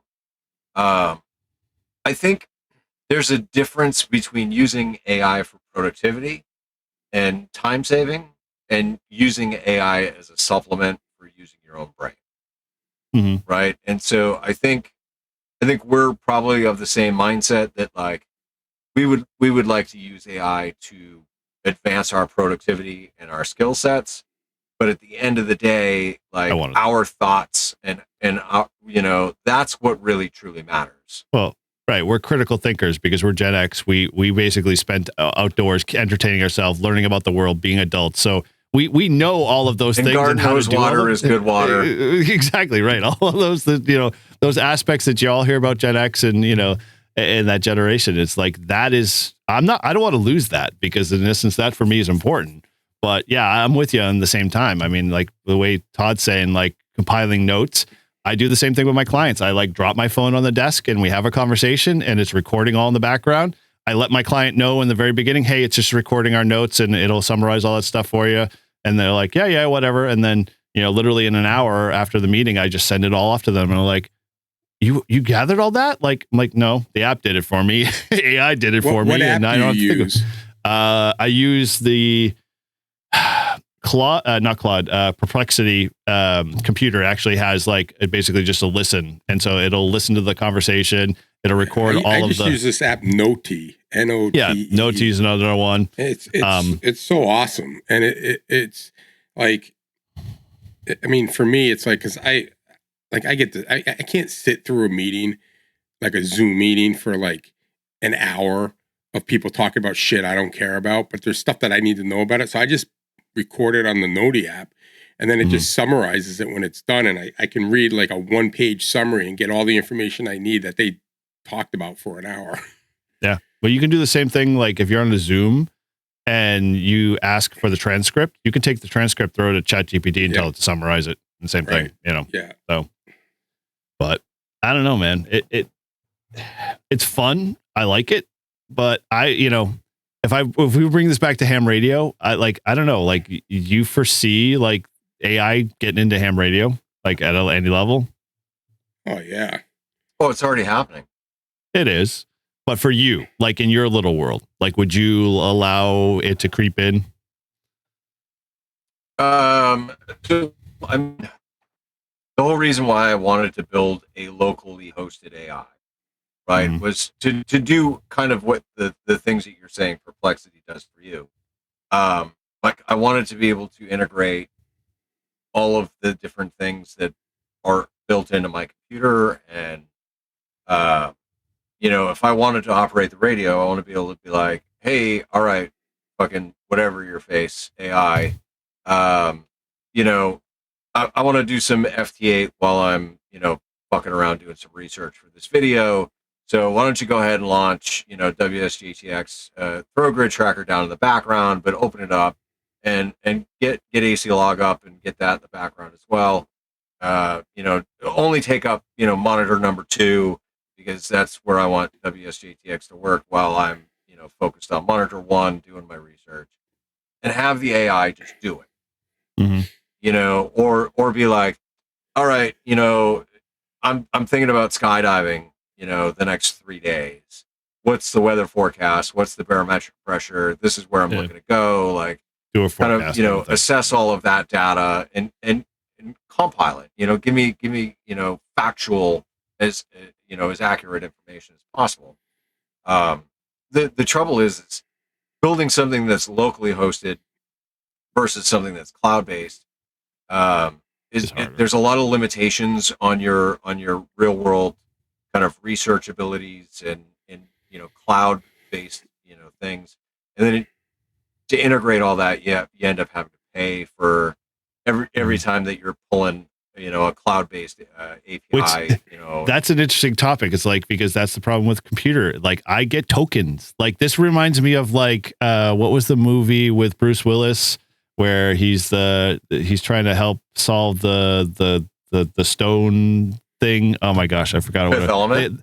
Yeah, exactly. They all run off of tokens. Everything's token based. Yeah, exactly. Right. Yes. So I was just like, oh my gosh, that's the way I felt it when I was like, you've run out of tokens. Buy more. What? Why do I have to buy more? Yeah. Oh man. Yeah, and that was one of the hangups that I had when I was building mine. And it's kind of why I stopped pursuing the cloud-based option, was because every time I would ask it a question, even something simple, right? Like who is the current US president, right? Yep.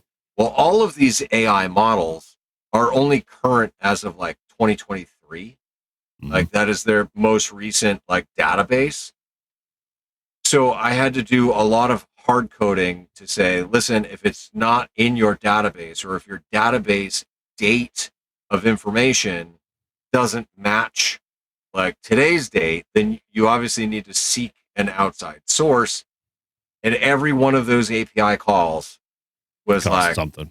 Yep. Dude. And then you're like, you know, it pulls, 5 different web sources down, and it tries to compile the information, but it's actually just giving you URLs and site overviews. like Yeah. No, that's not what I wanted. That's what I could do if I Googled. Yeah, I wasted so much money trying to get it to work with the cloud-based stuff. Like, no, it's just you got to be able to hard code it, and so that involves a lot of code and a lot of different types of code files that are codependent on one another, and it's way beyond my skill set. But I'm sure you say that all the time, and then all of a sudden I find you like a week later, and Paul's like, "I'm fucking gonna kill this thing." I somehow got in this rabbit hole and can't get out. How about you, Todd? Where do you think it would fall in your life with the AI and ham radio? I mean, I'm just gonna go with it. I mean, I think AI is gonna.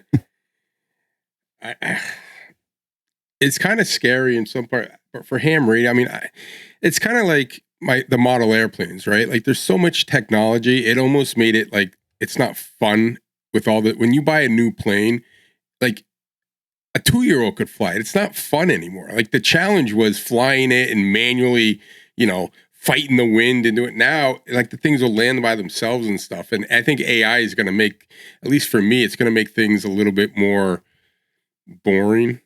So I would hope that AI isn't like, we get a computer and the Flex now has AI built in, and it does all the, it'll do all the filtering, and then I can hear the weakest signal and get it in perfectly clear because it's adjusted everything by itself because it knows the best way to do it.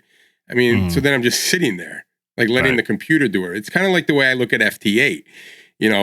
FT8, I mean, I thought the game was fun, but like I look at FT8, like, what's the point?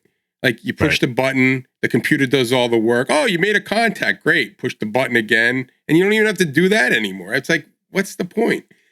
Like, I'd rather talk to someone. Yeah, I don't disagree. All right. You disagree, but remember that one time you put it on auto and you forgot about it and you had like 90 contacts and you're like, okay, well, I want to hear what Paul's going to say, and then I'll get back to your comment because I don't, like I said, I don't disagree on that, but there's a caveat to that. But go, Paul. Okay. So I think you're on the right path, Todd, by saying that it makes things boring, right? Because it truly does. But hear me out. Removing the challenge is the reason why it's boring. Because we as humans, we need challenge to grow. Mm-hmm. Yeah. Like that is how we grow, that is how we become better people, that is how we retain knowledge and information in a better way. And so if you don't understand the aerodynamics of how the airflow moves over your plane, how the rudder and the ailerons, affect everything, right? Then that lack of knowledge and that lack of the having that challenge to learn that knowledge is what's going to make it boring. Right. And it's going to make for dumber people, right? Because they're not sharing that same experience. So when you fly the model airplanes, and I'm sure if Ryan was here, he could probably tell us more. But the model airplanes fly the same principle. They got the same kind of things, just miniature size. So, rudder, aileron, elevator. So these guys, you see these guys have been flying and they don't use the rudder. Now on a model airplane, if there's no wind, you could technically not use the rudder and fly and look like you're really good. But as soon as you get a bunch of wind, you can't make the turn into the wind. You need that rudder. So even when I fly the planes that don't have rudders, like the wings and the little things, it's like bank and yank, I still do the rudder automatically with my thumb. Like, even though there's no rudder there, just because it's like muscle memory. Yep. But you can tell, I can go to the field and sit there and see a kid or a guy fly and say he sucks because he doesn't use rudder. Oh, it's a perfectly calm day. Look how awesome he is. Oh, he landed right down the runway. Okay, do that with a 20-mile-an-hour wind. They can't do it, right? And then they're crashing and everything else. So for me, and then they have all the stabilization and stuff. So like for me, when you fly that stuff, the things will do, like you can control your radio right now that if I turn the elevators right, it'll also, you can have it programmed to turn the rudder as well. So you don't even have to turn the rudder, right? So now it's like half flying itself. You just turn one stick and the thing will automatically adjust everything. And that's the way, real airplanes, like your commercial flights, those things can land themselves. You technically don't probably need a pilot in there. The pilot's just there in case shit goes wrong. When they come in, when I was a kid flying, you used to bounce down the runway. Well, now you come in so freaking smooth, like there's not even a bounce. Well, how is that happening? Oh, because the computer's doing it. Yeah. Right? The computer on the plane locks into the radio on the runway and it guides it right in. That's how it's done. Let me bring this back to your FT8 point. Is that, you can be as basic as you just described using your airplane analogy and model airplanes with FT8 by just flipping on, talk to everybody, make every strong contact. Great. But you're not like, that's easy because in essence, the software is doing all of the heavy lifting and the calculations to find out what the best signal ratio is and how far that station away is. But if you really want to work, so say like Galapagos Islands, or what was the last big DX expedition that people were going after on FT8? Was it Galapagos? I can't remember. Whatever. Bouvet, that's right. That one you had to have skill because that's a fox and a hunt. You have to be able to hear them. You have to be able to work them. You just can't like flip on WSJTX and say, hey, go get me Bouvet and tell me when it's all done, because it won't, because you have to have some skill. You have to know your antennas. Look for it. Right. But more than just that, you have to understand what you're hearing and seeing and what your antennas are interpreting too. As you go on DX Cluster or FT8, whatever, and it shows you this is where it is, you go to it and then you just sit, you sit the computer. Yeah. Dude, if you see Bouvet, just keep going. I just want this station. It'll keep testing it and going, and it'll stop eventually. It'll watchdog timeout, but at the same time, you can also bypass that. It can, but if that station's 25 dB below your noise floor and you still can't hear it, just because you see it pop up on the waterfall doesn't mean that it's always going to be something you can work. Like there's not a guarantee. Right. It's not one-to-one. No, it's not a guarantee, but I'm not going to be able to work it anyway. The thing with FT8 is it does it always automatically. Like when Paul called me, he says, hey, Antarctica's on FT8. I went on, turned my computer. I saw Antarctica. I said, hit the button, and I just waited. And then all of a sudden I got you made contact. And they go, dude. Propagation could have been in the perfect spot for you. I know. But I look at Walt, Salty Walt. He's on the beach running an FT450 in like the worst conditions in terms of band. He like literally put a vertical in the sand and he was able to talk to, what was it? Mike, help me out. One of the weakest contacts he ever made. It was like a 3-3 on sideband. Yeah, voice. He's talking. But that ultimately, it's not much different than digital. Digital's even like weaker sounds. It's not a guarantee. But so all that analogy all you're doing is seeing a computer screen telling you what your radio is doing. Same thing with your model airplane example. You're getting an airplane that can do all of the calculations by holding on to a joystick. Well, that's why I don't like FT8. I don't like flying those airplanes that do everything. I strip it down to a basic receiver. Mike. Yep. Yeah. No, I get it, but there's that aspect that I don't think AI can solve for it, but maybe can. But bottom line is there's still AI is going to be, I'm telling you, AI is going to go into Flex and it is going to do all your filtering. So you're going to turn on the radio and you're going to see a spot and you're going to go in there and it will adjust everything perfectly, which takes all the fun and out of the real working. Like, I mean, I don't know. I think if you get a sideband contact to, like, what did Mike say, Australia versus an FT8 to Australia, I'm more happy with the sideband. Number one, because it's a harder one to make. How about 3 in 1 activation? Right. Yeah, right. But you know what I mean? I mean, I don't know. It's just AI could make it very simple and it wouldn't be fun for me anymore. It's just my opinion. I just don't think it would be fun. I mean, I don't disagree with that because in essence, AI, we get into radio because we like playing with the VFO. We like hearing the audio passband, and we like to see if we can pull it out with our own 2 given ears. I mean, that's why I think I do a lot of POTA. I mean, whether or not I can hear a station or whether or not my antenna setup is better or worse, that excites me more than, if AI could do all that heavy lifting for me. Like, that would be just boring, like you said. Yeah, I mean, like I said,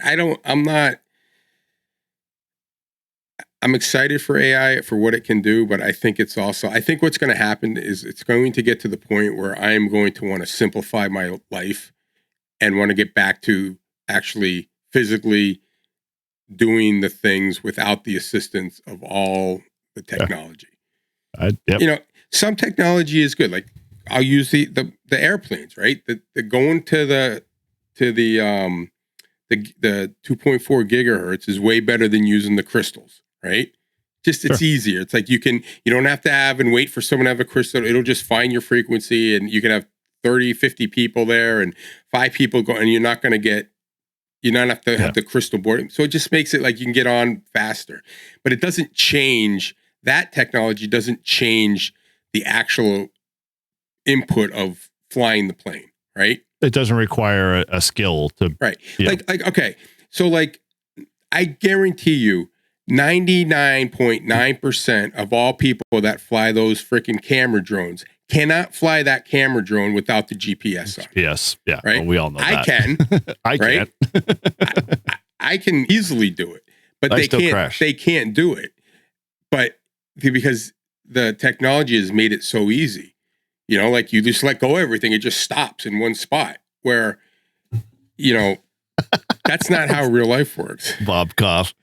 Yeah, Bob. Well, listen, that's what I'm looking for. I just want to let you know I'm 2,050. What's today? Sunday. 57 days to go. 2,057 days. Yeah. Okay. All right. It's like it's around like 5 years and 6 months. Okay. I thought you were saying 2057. You were going to be retiring. No. 2057 days left. Yep. Yeah.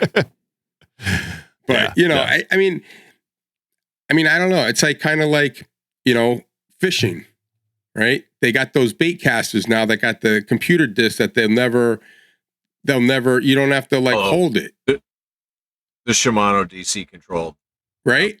Like, what's the fun in that? So you just go, I mean, I get it. It's cool. You don't have to do it. But if you only do that, can you actually take another basic 20-year-old reel and use it? Of course you can't. But I could take a 20-year-old model airplane and fly it, where all the new people would never be able to do that because it doesn't have all the stabilization and stuff. Yep. So I mean, no different than you buying a big piece of iron at Hamfest and rebuilding it somehow and putting it on the air. Well, right. I mean, but that's what I think. I think there's going to be people that's going to be their thing, is doing the older stuff or getting back to the basics.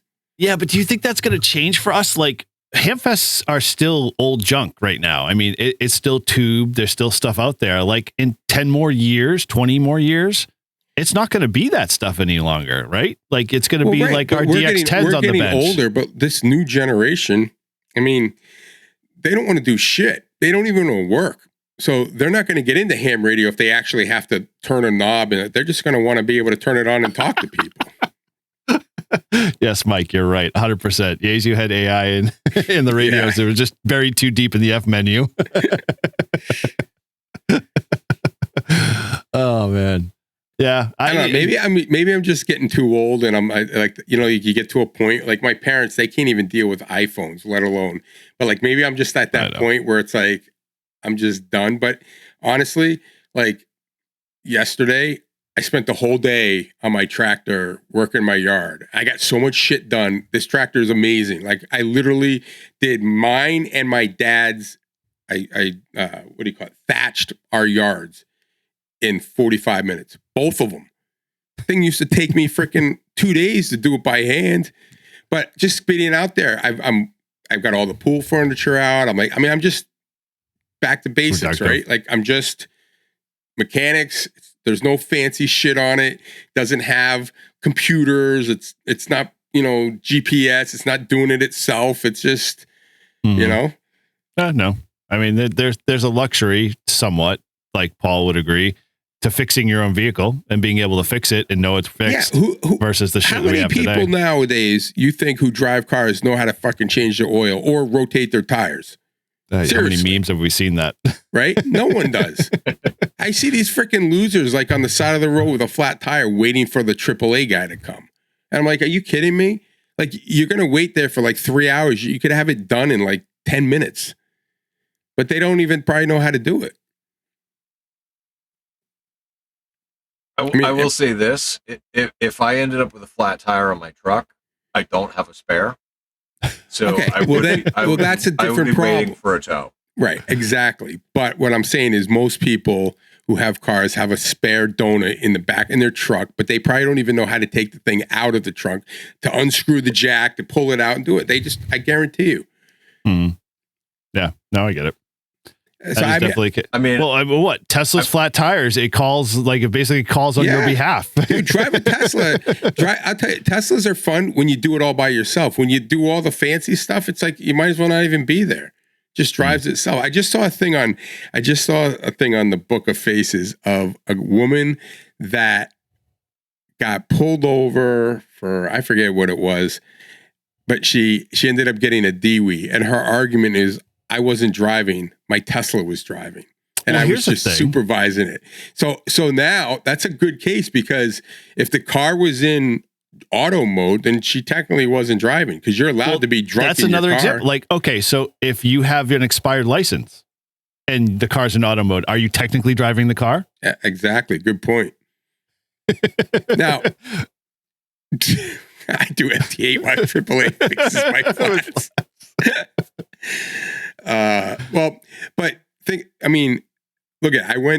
When I went out to California to see my brother-in-law in San Francisco, they got these self-driving cars like everywhere, right? They're everywhere. Yep. And so I got in, I had to return my car, and I got an Uber back to the hotel, and I got a guy in a Tesla, and I said, I'm like, are you worried about these things? Because you're going to be out of a job. And he goes, yeah. He goes, the problem is, these things have better driving records than the people. So with this, because they're studying them there, they're like, these things have less accidents than humans do. So what does that mean? No one's going to be driving in fucking 10 years because we're all going to have a self-driving car. What's the fun in that? Paul will still be driving the Toyota. Right. Now, for me, what would a self-driving car come in use for is if I have to drive to North Carolina and no one else is going to drive except me, and I get tired and put it in auto mode and take a snooze. Yeah, that would be cool. But as soon as I'm up, don't panic. As soon as I'm up, I'm flying again. But that's the problem. I mean, remember when the plane went down in the Hudson with Sully? You know how he landed that plane? Because he flies, as a hobby, flies gliders. So he glided that plane with all his expertise. He afterwards, he testified, said, the problem we have with current pilots now is they don't get enough fly time because the planes are all flying themselves. So you don't have you don't have the practice. Right. Right? So if you're just letting the plane, if you're going in there and the guy says, turn to heading 3.20 and you turn the dial 3.20 and the plane just turns, like shit, anyone could do that. And AI will probably be in the cockpit telling them what to do anyway. As long as it's not a female voice. right? We're going to be fishing. The thing will AI be like, let me adjust your drag with the weight and what you're trying to do and get it to the perfect spot. I mean, it's like... We noticed that there are 14 fish at the 150 foot level. Pull up. Yeah. I know. Pull your rod up. Pull your rod up. Pull your rod up. You hate idiot. Your rod's on the wrong side of the boat. All the fish on the other side. Don't put your lure there. Cast farther. You'll hit the tree. Or worse off. You sure you want that bait? Are you sure? Yeah. Are you positive? I really wouldn't put that in the water. Well, I mean, it's dude. AI is. I mean, it's going to be interesting to see, how it comes. I think it's going to do a lot of things that are going to make things a lot easier for people. But I also think you got to balance it out. And I'm pissed about baseball because they're now using where you get the balls. Like you can. I mean, look at. Aaron Judge gets screwed on so many strikeouts for bad pitches, right? But the guy's eye is incredible. So like now he taps his helmet and then they go to the thing and they say, oh, it was like by an eighth of an inch. It was a ball. Like it was like the human eye at 100 miles an hour couldn't even tell that. But this guy was so close. But the AI says, oh, nope, it's a ball. It wasn't a strike. You get to go swing again. I mean, part of the game is having the umpire and having shitty calls or good calls or getting a break. I mean, it's just... So they're going to turn baseball into a computer game. That's their plan. Yeah, I hate that. So they don't have to pay anybody. And I don't like these kids using these triple whatever the S bats and they can hit them like 90 feet. I think they should be back to wooden bats. Keep it simple, stupid. They'll make a better wooden bat, trust me. And keep my freaking wall. I mean, it's ridiculous how much this shit costs. Dude, it's expensive. It is expensive. I could have told you that when you got into it. Yeah, I know. All right. Well, shall we put a big bow on this? Yeah. Cool. That's why I'm going to be doing my bonsai in my old age. AI can't help with bonsai. Bonsai! Bonsai! All right. Well, let's put an end to this thing. So hopefully you enjoyed having Casey on. Maybe POTACat might be a good fit for you. We definitely, always like to leave opportunities open for new people to come in and make ham radio, change and evolve. I mean, if we're all stuck doing the same stuff over and over again, then, we all become like the old people we constantly complain about. So fuck the old man. I don't want to change. I know, exactly. POTA's killing the ham radio. I know, right? It's like, dude, that's all I ever did was POTA. I don't know what you're talking about. Screw your AI and ham radio. It's ruined ham radio. Stop tapping the air all the time trying to switch frequencies. We had to go to a dial on our desk here and we had to spin it. Dude, Mike, how does he come up with he can't spell bonsai? Yeah. Dude, he's like a genius. He is a lobbyist. He has to think on his toes. All right. Well, with that, thanks for joining the Free Ham. Yeah. And hopefully you'll head over and join and be part of the community because, heck, if you enjoy this conversation, it's wild over there. And we've got everything under the sun. So, hey, maybe you're into crafting now. For some reason, that's a big thing in our Discord. I don't know why, but hey, it flies. But you can always connect with us. You can head over to our Discord, like I said, join the conversation. That link is in all of our show notes and on the website. Subscribe to our YouTube channel because we got coming up next week. But by the time this airs, you hopefully will be already on the live stream. We're going to be hanging out with the Rag Chew crew over with Prep Ham Paul. And it will be over on Live Free and Ham this month. So hopefully we'll see you guys there. And heck, you can always leave us a voicemail message over at 978-233-1142. Please let us know you got something you're chewing on, you want to share something with us, or you got to do good, whatever. Please come share with us. And we haven't had a Rizzo in a while. Man, we've been so lucky, I guess. I don't know. You tell me. Or your. I know, right? Is he okay? Have we done a welfare check? We might have to call the 911 center just to phone in a friend kind of thing. Like, hey, we don't have real emergency, but is his okay? All right. Well, you can always support the show, and we appreciate all those that do over on our Patreon and buy us beer links. And so finally, head over to livefreeandham.com, check out all the show, our latest swag, and all of our contact information and past shows. And as always, thanks guys again for listening from Live Free and Ham 7-3. Catch y'all later. Later. 7-3.